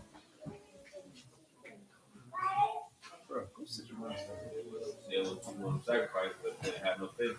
Yeah, them people were evil as hell, but they were offering. So that's letting you know I don't care nothing about them sacrifices, boy. You know what I'm saying? Now I want you to go to Isaiah 1 and 8. I'm gonna read this Amos 8 and photo. This is Amos 8 and photo. Hear this, O you that swallow up the needy, even to him, even to make the poor of the land to fail. Saying, when will the new moon be gone that we may sell corn, and the Shabbat that we may set forth wheat, making the ephah small and the shekel great, falsifying the balances by deceit, that we might buy the poor for silver and the needy for a pair of shoes, and sell the refuse for wheat. Yahuwah sworn by the excellency of Jacob, surely I will never forget any of their work. Shall not the land tremble for this, and everyone mourn that dwell therein? And it shall rise up wholly as a flood, and it shall cast out and be drowned as the flood of Egypt. Now, you know it's going to get into what happened to the Lord with his sacrifice. But it was the key point of what he was referring to the people. Yeah, you around here doing it, but your ears uncircumcised. It's a reproach to you. You don't take no delight in it. You know what I'm talking about? And you seen that, how them people was willing to kill this man on the high Sabbath. Passover coming, the first day of unleavened bread coming, and your hand filled with blood. And you think this is a Sabbath that he gonna take. Isaiah 1 and 8. Hey, sit up, son. And the daughter of Zion is left as a cottage and a vineyard, as a lodge and a garden of cucumbers, as a besieged city. Except Yahuwah of hosts had left unto us a very small remnant. And that's what he was quoting in Romans. We should have been as Sodom, and we have been like unto Gomorrah. Hear the word of Yahuwah, you rulers of Sodom. Give ear unto the law of our Elohim, you people of Gomorrah. Go ahead. What purpose is the multitude of your sacrifices unto me? My God, today. I am full of the burnt offerings of rams and the fat of fed beasts, and I delight not in the blood of bullocks, or lambs, or he-goats. What else? And you come to appear before me and who have required this at your hand to tread my courts. Bring no more vain oblations. Incense is an abomination unto me. Go ahead. Say the new moons and the Shabbats, the calling of assemblies, I cannot away with. It is iniquity, even the solemn meeting. Now, see, some people take this and say, see, you can't keep the Sabbath no more. That ain't what he's saying. He's saying you so wicked that this is weary to me. What they hands filled with? Read it. He said, when you spread forth your hands, I will hide my eyes from you. Yea, when you make many prayers, I will not hear. Your hands are full of blood. See, that's what he's looking at. You coming in here and you think that the man was made for the Shabbat and not the Shabbat for man, your hands filled with blood. Because all you do is bringing your sins before me. That's what he communicates. Like I say, it's not just about the seventh day of the week of ceasing and desisting. It's about, remember, we just read it in Hebrews 4, that a man cease from his own works like God did from his. That's really what the Shabbat is supposed to teach you from. Because he wants you to cease and desist from all the things that you do, and it's about me. It ain't but 24 hours. You know how many hours in a week? 168. 144 of them belong to you. You know what I'm talking about? 24, he won't know. And you know why? Why you think he want them 24, Sid? Well, that's the time he started. That, but why do you think if the Sabbath is made for man, why you think he want them 24? That's for your benefit. You know what I'm saying? Did any of y'all, when y'all growing up, did any of y'all people set time to the side and say, look here, man, I'm finna teach you X, Y, Z, no matter what it was. It didn't have to be necessarily schoolwork. You know what I'm saying? Some people had a daddy set them aside. I'm gonna show you how to work on these cars. This time period he's setting aside ain't for him. That's the benefit for you. You know what I'm saying? Like I said, to keep you on track and focus, because I got a skill I want to teach you. And this skill I want to teach you going to carry you for the rest of your life. And I need you to have it, your undivided attention, unencumbered. I need you 100% focused, because I need you to have this information, because one day I ain't going to be here. And that is what the Lord told you. I go to a place where you cannot come. He said, that's why it's expedient for you that I depart, that I send the comforter, that he can bring to remembrance everything I said unto you. You know what I'm talking about? So you can zakar everything I marred out my mouth. Everything I promise out my mouth, you can bring it to remembrance. But if I don't slide, I can't do that for you. That's all it's about. You know what I'm saying? I say this here because I said, right, you could get in the attitude of just like you getting up, going to church when you were young, and that's not what it's about. Do y'all hear about so many black women complain, at least on the internet, about how men don't go to church no more? Now, even before I heard people on the internet crying about it, I knew why men didn't go to church. Why do you think men don't go to Sunday church no more? Huh? They be fake. Yeah, I mean, it's general reason. I would agree.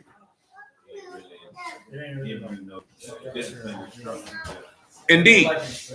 Because when I was in the street, this is conversation I used to have with ladies, right? Most men, when they see the word of God, they perceive it to be a book of instruction. You know what I'm saying? So when I come here, I'm expecting to be instructed.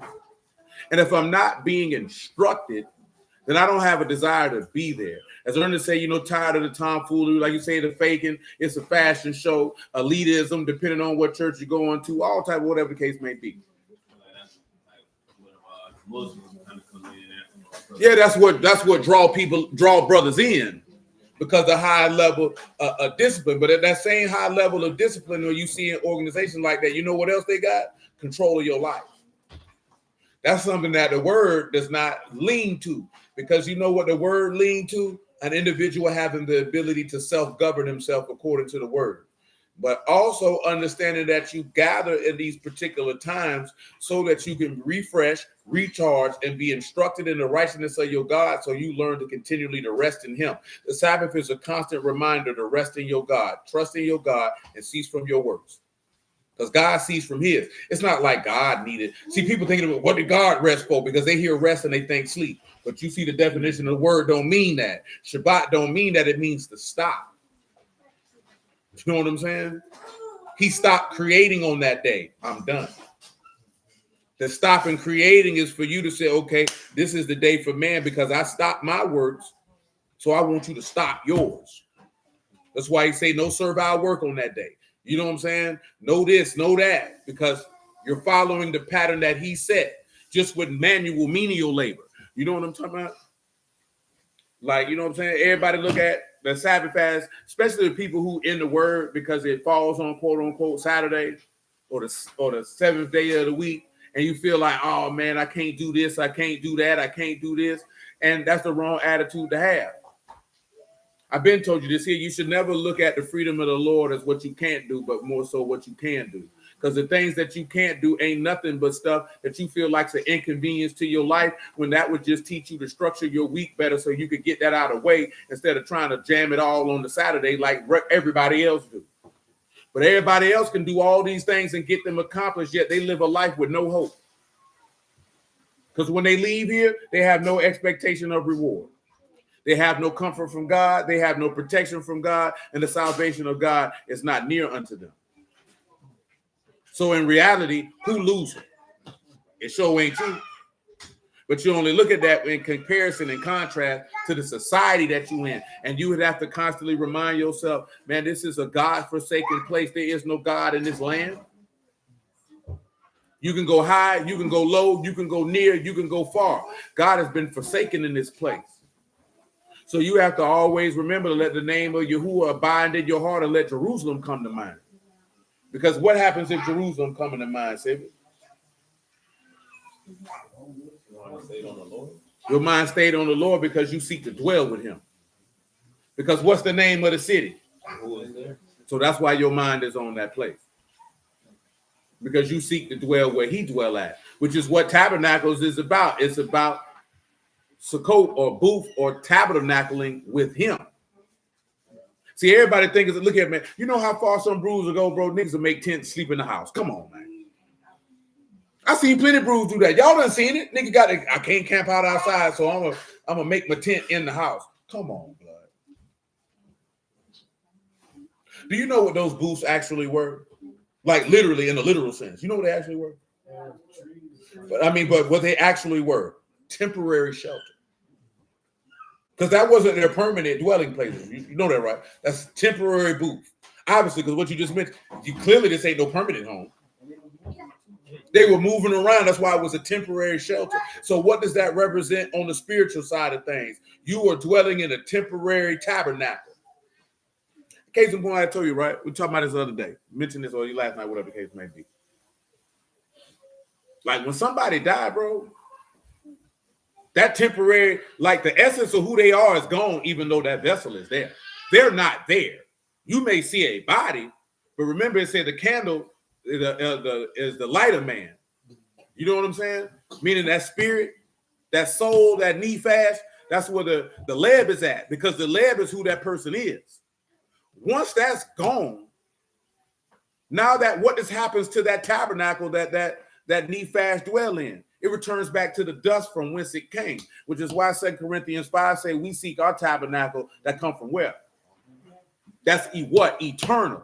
You know what I'm saying? So this is a different, because this is a temporary tabernacle that you in. Because eventually we all have to return to the dust versus the tabernacle. Just get it for him. 2 Corinthians 5:1. We've talked about that like that before in the past. You know, we're looking for a body that's incorruptible. You know what I'm talking about? That's what he wrote in Corinthians 15. Say, for we know that if our earthly house of this tabernacle were dissolved. Were what? Were dissolved. Now, how could that earthly tabernacle be dissolved? Tell them what dissolve means. Obviously, I'm just doing this for information purposes. I know y'all know what dissolve means. This is kataluo, that is to dissolve, to disunite, to subvert, to overthrow. Now, what does it mean to dissolve or disunite? Or to disintegrate. To dust you are, and dust you shall return. Rigor mortis, decomposition. You know what I'm saying? Go ahead. He said we have a building of Elohim, a house not made with hands. A house not made with what? With hands. I mean, this is a house that's made from God. That's why he said, in my Abba's house, there's many tabernacles, many mansions. I go to prepare a place for you. There's an eternal booth being made in heaven for you that you'll be clothed by. Continue. Eternal in Shamaim. For in this we groan earnestly, desiring to be clothed upon with our house, which is from Shamaim. And that's what tabernacles really was about. That was a temporary booth, getting you prepared for the permanent booth. Because if you actually look when they were in the wilderness with all them people, in his father's house were many mansions. Because mansions, people hear mansions and they thinking about mansions in the natural sense that we see, but that word just means tabernacle, which would mean sakof or a booth. There's many booths in my father's house. When you were in the land, you were in your father's house. Well, that place in the wilderness, getting prepared to go in there. But there was many mansions there. But all these were mansions that were made by man's hands. He's preparing a place for you to dwell in that's not made with hands. Therefore, it is eternal. Continue. If so, being clothed, we shall not be found naked. And if you found naked, you found like who? Adam. Your sin exposed. Go ahead. Say, for we that are in this tabernacle do groan, being burdened, not for that we would be unclothed, but clothed upon, that mortality might be swallowed up of life. Praise God. Do you understand that? You see how that works? Go ahead. Now he that have wrought us for the same thing as Elohim, who also have given us unto the earnest of the Ruach. Therefore we are always confident, knowing that while we are at home in the body, we are absent from the Lord. For we walk by faith, not by sight. That's good. Where you was at? I'm finna wrap this. Isaiah 1.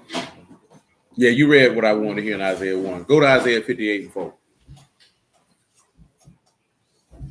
Go ahead, Stanley. Give me your book and chapter, man. Genesis 40. He said, behold, you fast for strife and debate, and to smite with the fist of wickedness. Oh my. You shall not fast as you do this day, to make your voice to be heard on high. Mm-hmm. Is it such a fast that I have chosen? A day for man to afflict his soul? Is it to bow down his head as a bulrush? As a bull rush. Spread sackcloth and ashes under him. It's a day for him to humble himself. Will you call this a fast, an acceptable day to Yahuwah? Is not this the fast that I have chosen, to loose the bands of wickedness, to undo the heavy burden, to let the oppressed go free, and that you break every yoke?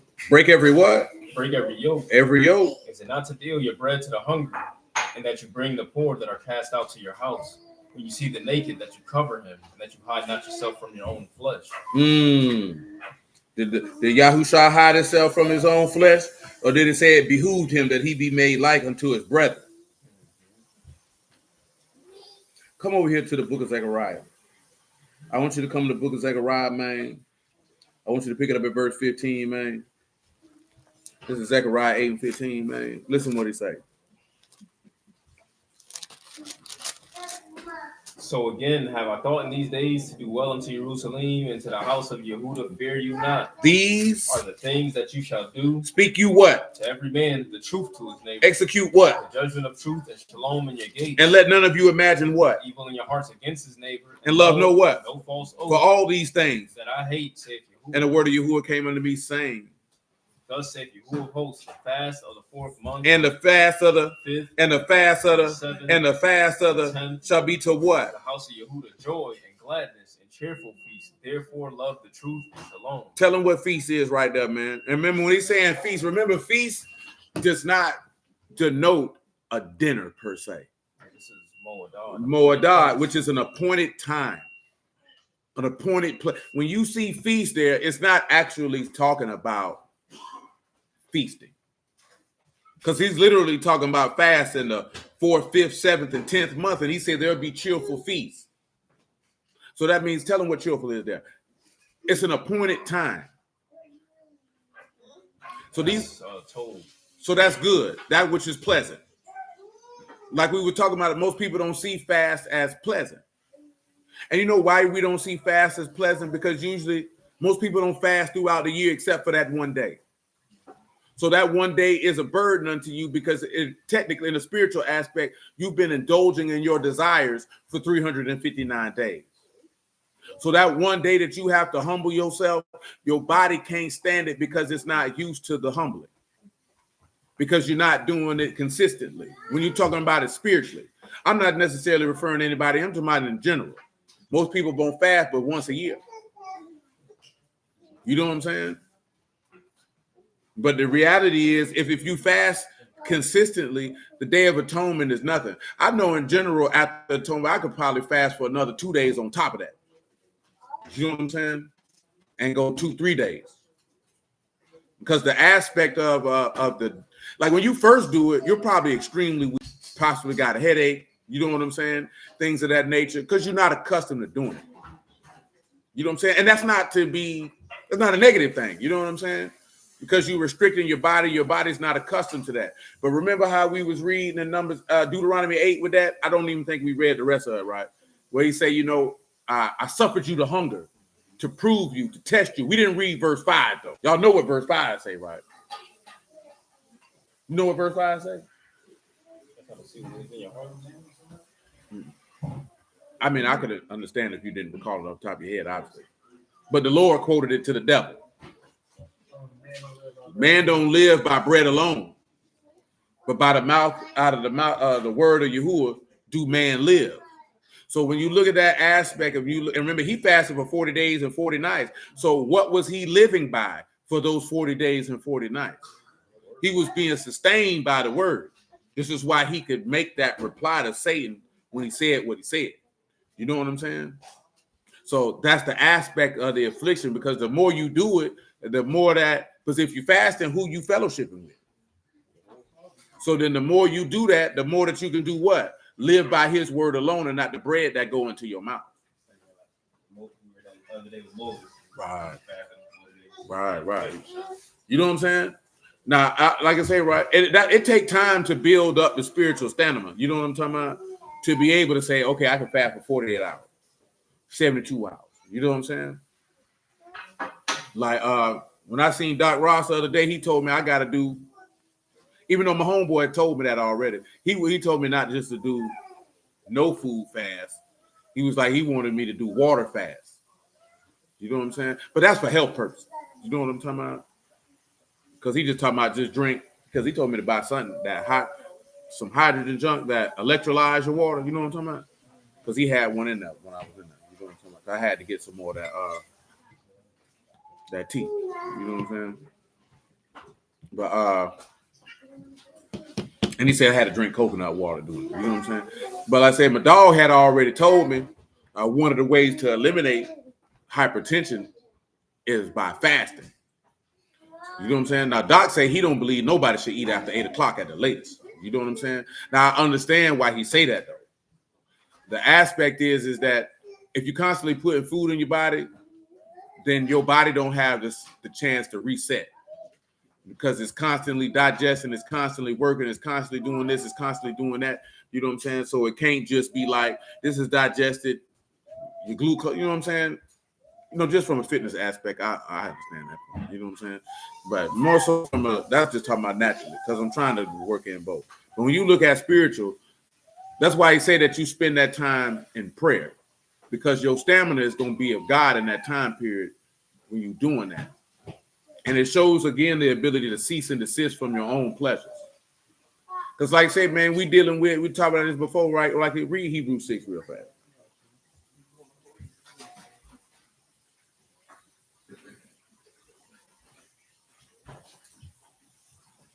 6:1, I'm sorry. Therefore, leaving the principles of the doctrine of Mashiach, let us go on to perfection, not laying again the foundation of repentance from dead works. He said, do what now? Say, let us go on to perfection. Let's go on to what? On to perfection. See, what I'm discussing, what we were discussing with we talk, and what we pretty much, I forgot what year I told you this here, man. Like, you got to go on to perfection. Okay, we know the testimony. Let's go on to perfection. We don't got to, shalom, man. We ain't just got to sit back, talk about this. We talking about things that pertain to perfection. Because that's what we should be. We've been here too long. Too long. That should be the focus. Like when he's writing this epistle to the Hebrews, this epistle is being written to people who already know the word, and therefore they understand the gospel because they already know the word. That's why he used so much plain speech. I told you that before. Any epistle that's written to the Hebrews, plain speech is used continually. I ain't even gonna lie. The epistles that Paul writes to Timothy are plain speech. You know what I'm saying? Because he's writing to somebody who understands the word. When you're writing to somebody who understands the word, you use plainness of speech. When you're trying to communicate a point to somebody who don't know the word like that, you gotta keep it metal. You know what I'm saying? You gotta whoop because it's new to you. That's why when it comes to certain things in here, most of y'all been here for 10 years using plainness of speech. Now, I know that can be difficult for people who new to it, but that's why you have to ask questions. You just can't just be sitting back looking and be like, well, I don't know what none of this stuff talking about. And there's a reason for that. Read me verse 7 of the same chapter that you in. 7 ain't what I want, but it'll eventually get to what I desire. Say, for the earth which drinketh the rain that come often upon it, and bring forth herbs meet for them by whom it is dressed, receive blessing from Elohim. But that which beareth thorns and briars is rejected, and is near unto cursing, whose end is to be burned. Come on. But beloved, we are persuaded better things of you, and things that accompany salvation, though we thus speak. That's what we speak, the things that pertain to salvation. For Elohim is not unrighteous to forget your work and labor. He is not unrighteous to forget your what? Labor of love. And that you do what? You have shown toward his name, and that you have ministered to the saints and do minister. Listen, that man said he will not forget your labor of love that you showed to his name, and that you serve the saints and do serve. That's what I meant the other day, man. And I always been on that. I just said that plainly. Like, if it's not going to push the gospel forward, then I just generally don't care. You know what I'm saying? As it pertains to anything that pertains to what we got going. Like, it doesn't mean that something couldn't be mentioned or broached. And I'd be like, hell no, we ain't doing that. Sure, if you want to do that, that's fine. What I'm basically putting it to you is like what Peter told them people about waiting them tables. You remember what he told them people? Man, I focus on the word and prayer. I ain't got no time to be waiting on tables. Appointing somebody, I don't care about that. Because I'm focused on something else. You know what I'm saying?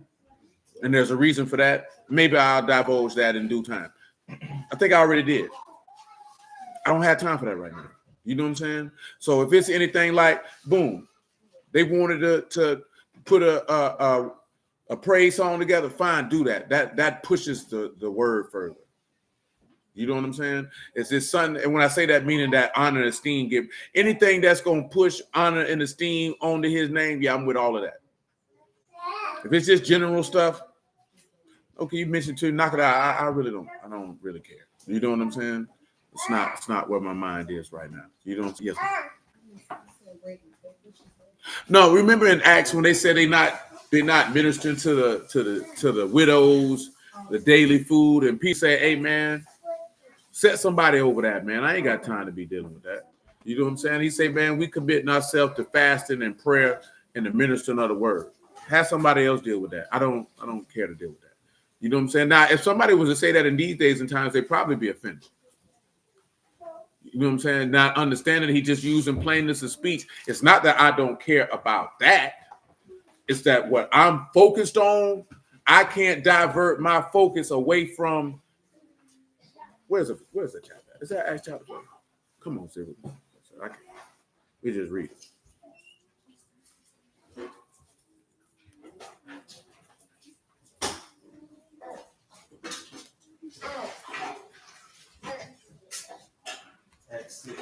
Acts 6. I appreciate it, good sir. 6 and 1, my G.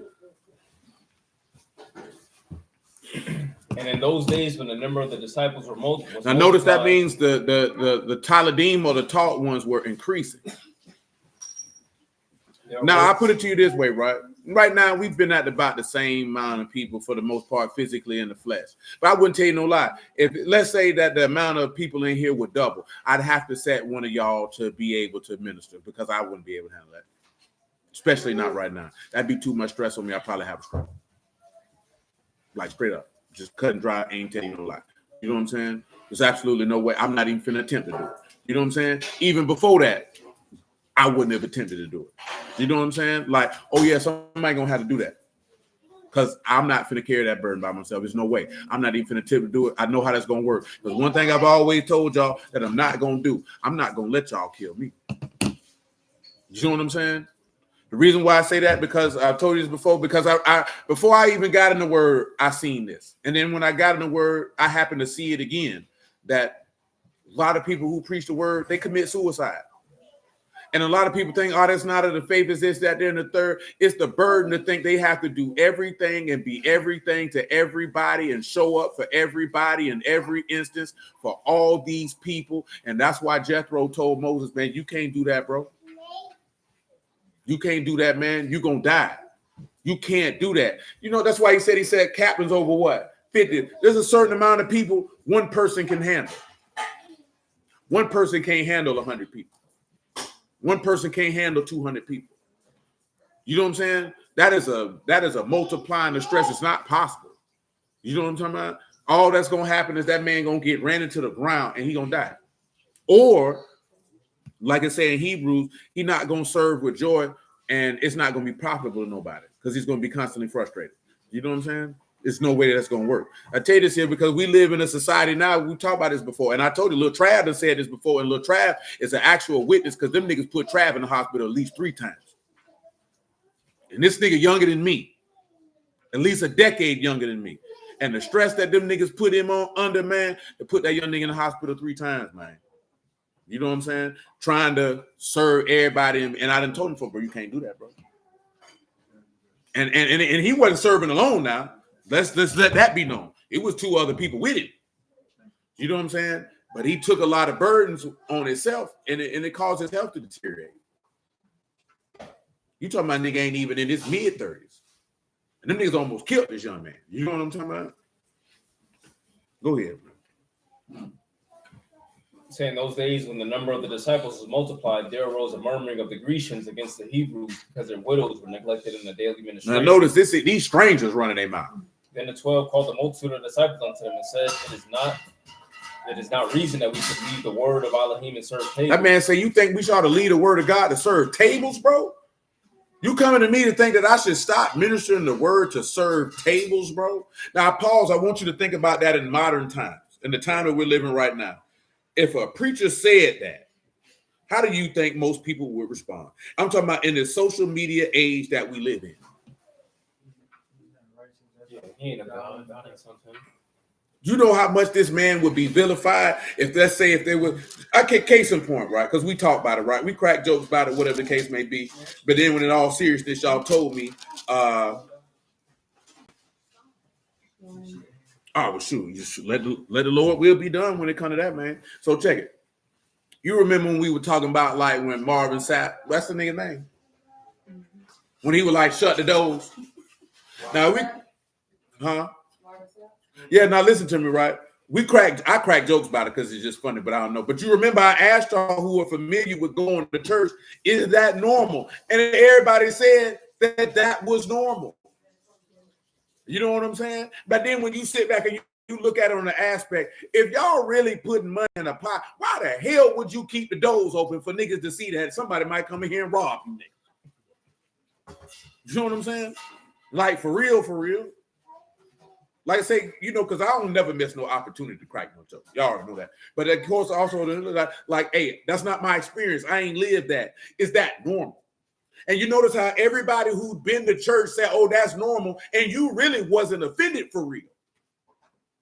But somebody who was not a part of that, oh, that's wicked as hell. This, that, then the third. Now imagine if somebody would have heard the disciples popping up like, hey, man, you think it's a reason that we ought to leave from the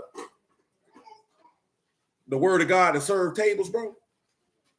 You think I really ought to leave from ministering the word to serve tables, bro? You think this man commissioned me to be a waiter, my nigga? Oh, people be offended about that, bro. But that's what they said, though. Now read it again. Verse 2, man. He said, then the 12 called the multitude of the disciples unto them and said, it is not reason that we should leave the word of Elohim and serve tables. Wherefore, brethren, look you out among you 7 men of honest report, full of the Ruach HaKodesh and wisdom, who you made appoint over this people. Look at what he said, what type of man to get. Men of honest report, full of the spirit, plenty of wisdom. Let them deal with that. What he said, but we'll give ourselves what? Continually to prayer and the what? The ministry of the word. He said, man, we're going to continually pray for this people, and you know what I'm talking about? And serve this work. That's what we concerned with. Serving tables is not my concern. You know what I'm saying? And you know where that's coming from? Let me go over here to Exodus so y'all can see this here. Come over here to Exodus, man.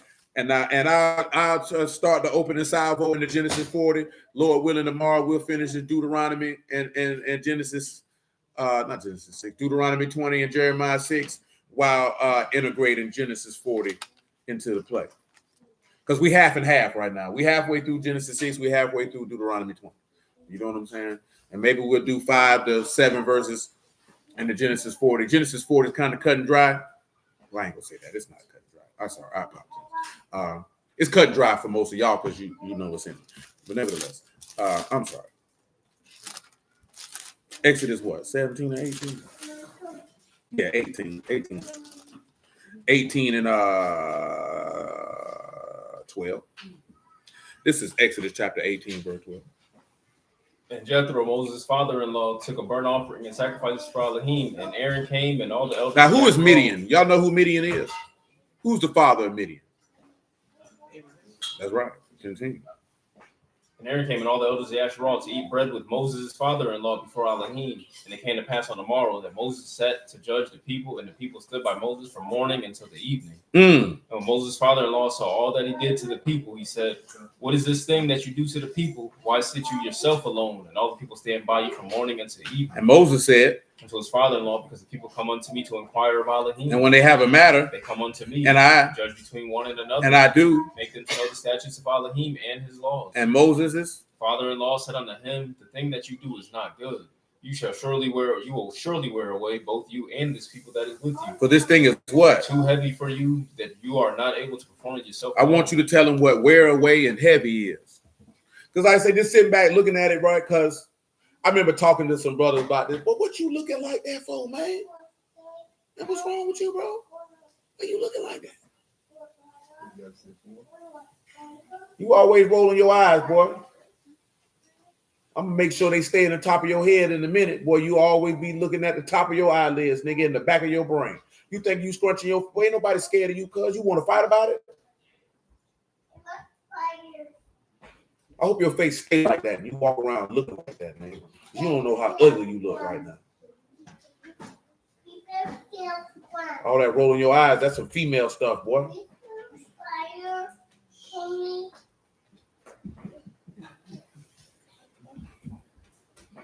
Cut that junk out, man. You a man, ain't you? You a man, ain't you? Then act like one, blood.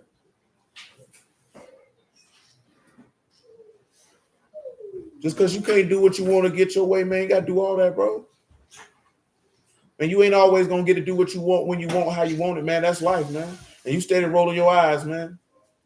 Every man in here ought to slap the back of your head till your eyes stay like that. Make sure you tell your dad to get you a fresh fade, bald one. So everybody can take turns. You don't know nothing about that. Nah, some of y'all know about them days in school with that fresh bald fade. You not got a nice divot in the back of your head. Just have a good old time with you, boy.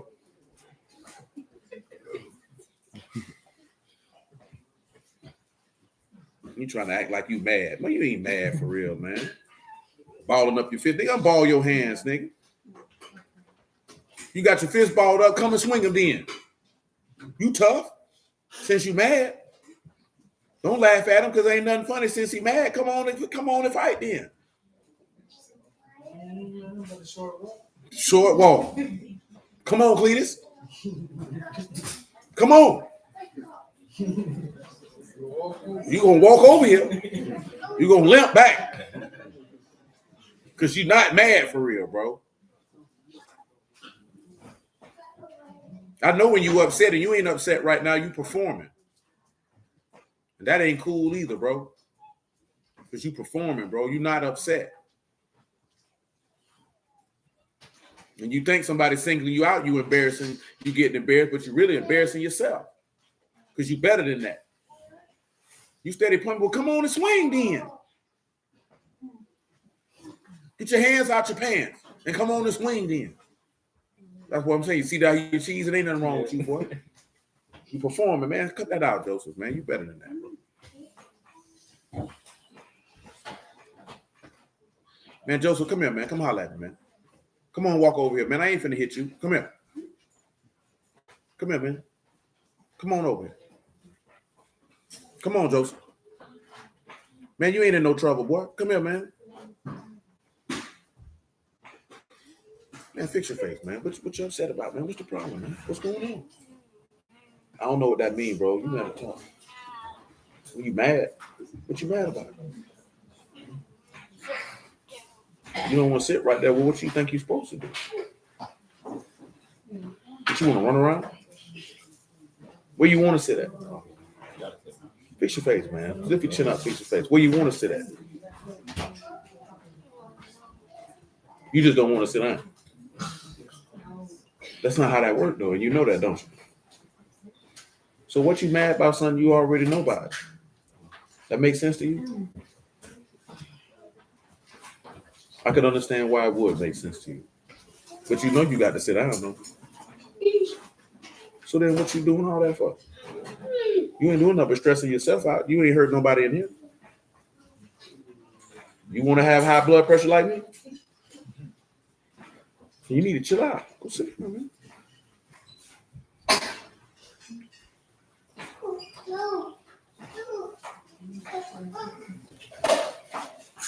No, he got Psalms 9 and 1 through 5, man. I can't remember where I want to go. Where away is Nabel. That is to wilt, to fall, to fail, to faint.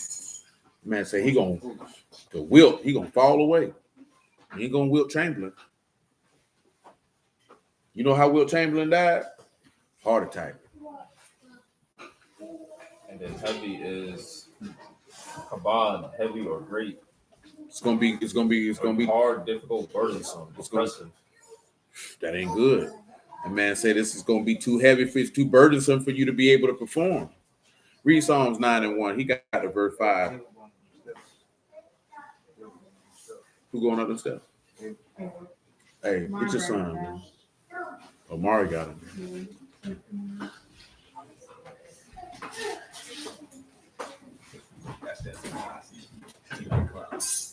I mean, every little boy in here do. That's why I keep going over there. Jamal climbed on everything in the house, so I just knew he was going to have a field day with them stairs. So I will praise you, O Yahuwah, with my whole heart. I will show forth all your marvelous works. I will be glad and rejoice in you. I will sing praise to your name, O you most high. When my enemies are turned back, they shall fall and perish at your presence. For you have maintained my right and my cause. sat in the throne judging right. You have rebuked the heathen. You have destroyed the wicked. You have put out their name forever and ever. I'll read this because I'm already over here. Exodus 18 and 18, right? See if you could go to Genesis 40. We got to get out of here. I went 30 minutes longer than I desired. You shall surely wear away, both you and this people that is with you, for this thing is too heavy for you. You shall not be able to perform it yourself. Hearken now unto my voice, and I will give you counsel, and Elohim shall be with you. Be you for the people to Elohim ward, that you may bring the causes unto Elohim. You shall teach them ordinances and laws, and you shall show them the way therein where they must walk, and the work that they must do. Moreover, you shall provide out of all the people able men. Tell them what able mean by definition. Such as fear Elohim, men of truth, hating covetousness, and place such over them to be rulers over thousands, rulers over hundreds, rulers over 50s, rulers over 10s, and let them judge the people at all seasons. And it shall be that every great matter they shall bring unto you, but every small matter they shall judge. So shall it be easier for yourself, and they shall bear the burden with you, which is why he told you in 1 Corinthians 6 that you let the least in the assembly judge certain stuff. Only the things of heavy nature, you bring that to me. Able is Caillou. Strength. You know what I'm saying? So if he sit back and tell you able men, that means that's strong men in faith. Those that fear God, men of faithfulness or steadfastness who hate lust. You know what I'm saying? And guess what all that point to when you look at that? The qualifications of a bishop. You know what I'm saying? Qualifications of a bishop. Like it's all the same words, so all these things end up integrating in together. We'll read Genesis 40 on general principles to familiarize those who may not. It's a long chapter, so we might not read too much of it. Just read the first 8 verses, man.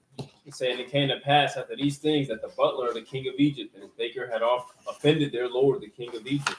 And Pharaoh was wroth against 2 of his officers, against the chief of the butlers and against the chief of the bakers. And he put them in ward in the house of the captain of the guard into the prison, the place where Joseph was bound. And the captain of the guard charged Joseph with them, and he served them, and they continued a season in ward. And they dreamed a dream, both of them, each man his dream in one night, each man according to the interpretation of his dream, the butler and the baker of the king of Egypt, which were bound in the prison. And Joseph came in unto them in the morning and looked upon them, and behold, they were sad. And he asked Pharaoh's officers that were with him in the ward of his lord's house, saying, Wherefore look you so sadly today? And they said unto him, We have dreamed a dream. There is no interpreter of it. And Joseph said unto them, Do not interpretations belong to Elohim? Do not interpretations belong to who? To Elohim. My God. Tell them I praise. So we'll delve into the rest of that. We'll finish the things about military service and war in Deuteronomy 20, the rebuke of Jerusalem in Jeremiah 6, and of course Joseph in the ward with the dreams in Genesis 40. We'll say hallelujah for Yahushua and the word. I bless all y'all out the house of Elohim in the name of Yahushua. I appreciate y'all, love y'all. Emma, what day y'all looking to perform, Emma? So that'll be Wednesday night. Wednesday night. I definitely want to thank you who and give thanks for Emma for even desiring to gather anybody together to do that. I've been told you y'all could do that. That's just not something that I was going to organize because I can't sing, whistle, or dance. You know what I'm saying? You know what I'm saying? I can't sing, hum, or skip. So, you know what I mean? All seriousness, though, I appreciate that. Because, 1, the children need to see it. And 2, I told you before, they need to be more inclined to hear and see y'all enjoy music of that type. Therefore, they will be more inclined to do it. If they can recite lyrics to secular songs more than they can recite lyrics to songs that esteem their God, then we're not doing our job properly. Just let that be known. You know what I'm saying? Because if they know the lyrics to artists who going to hell, that ain't good. You know what I'm saying? That ain't good. So, I mean, I can. That's up to y'all. I don't have a problem. Huh? Oh, I don't mind. That's up to y'all. I mean, I ain't gonna say it ran across my mind to not do it or do it. So yeah, I ain't got no problem with that. So yeah, that's all great. Yes, sir. So hold it down, my G. So there's that. And yeah. Y'all with it, man. We'll be back at 7:30 tomorrow. We'll do it again. And until that time, y'all niggas probably not hungry now, but nevertheless, yeah. Y'all willing till tomorrow.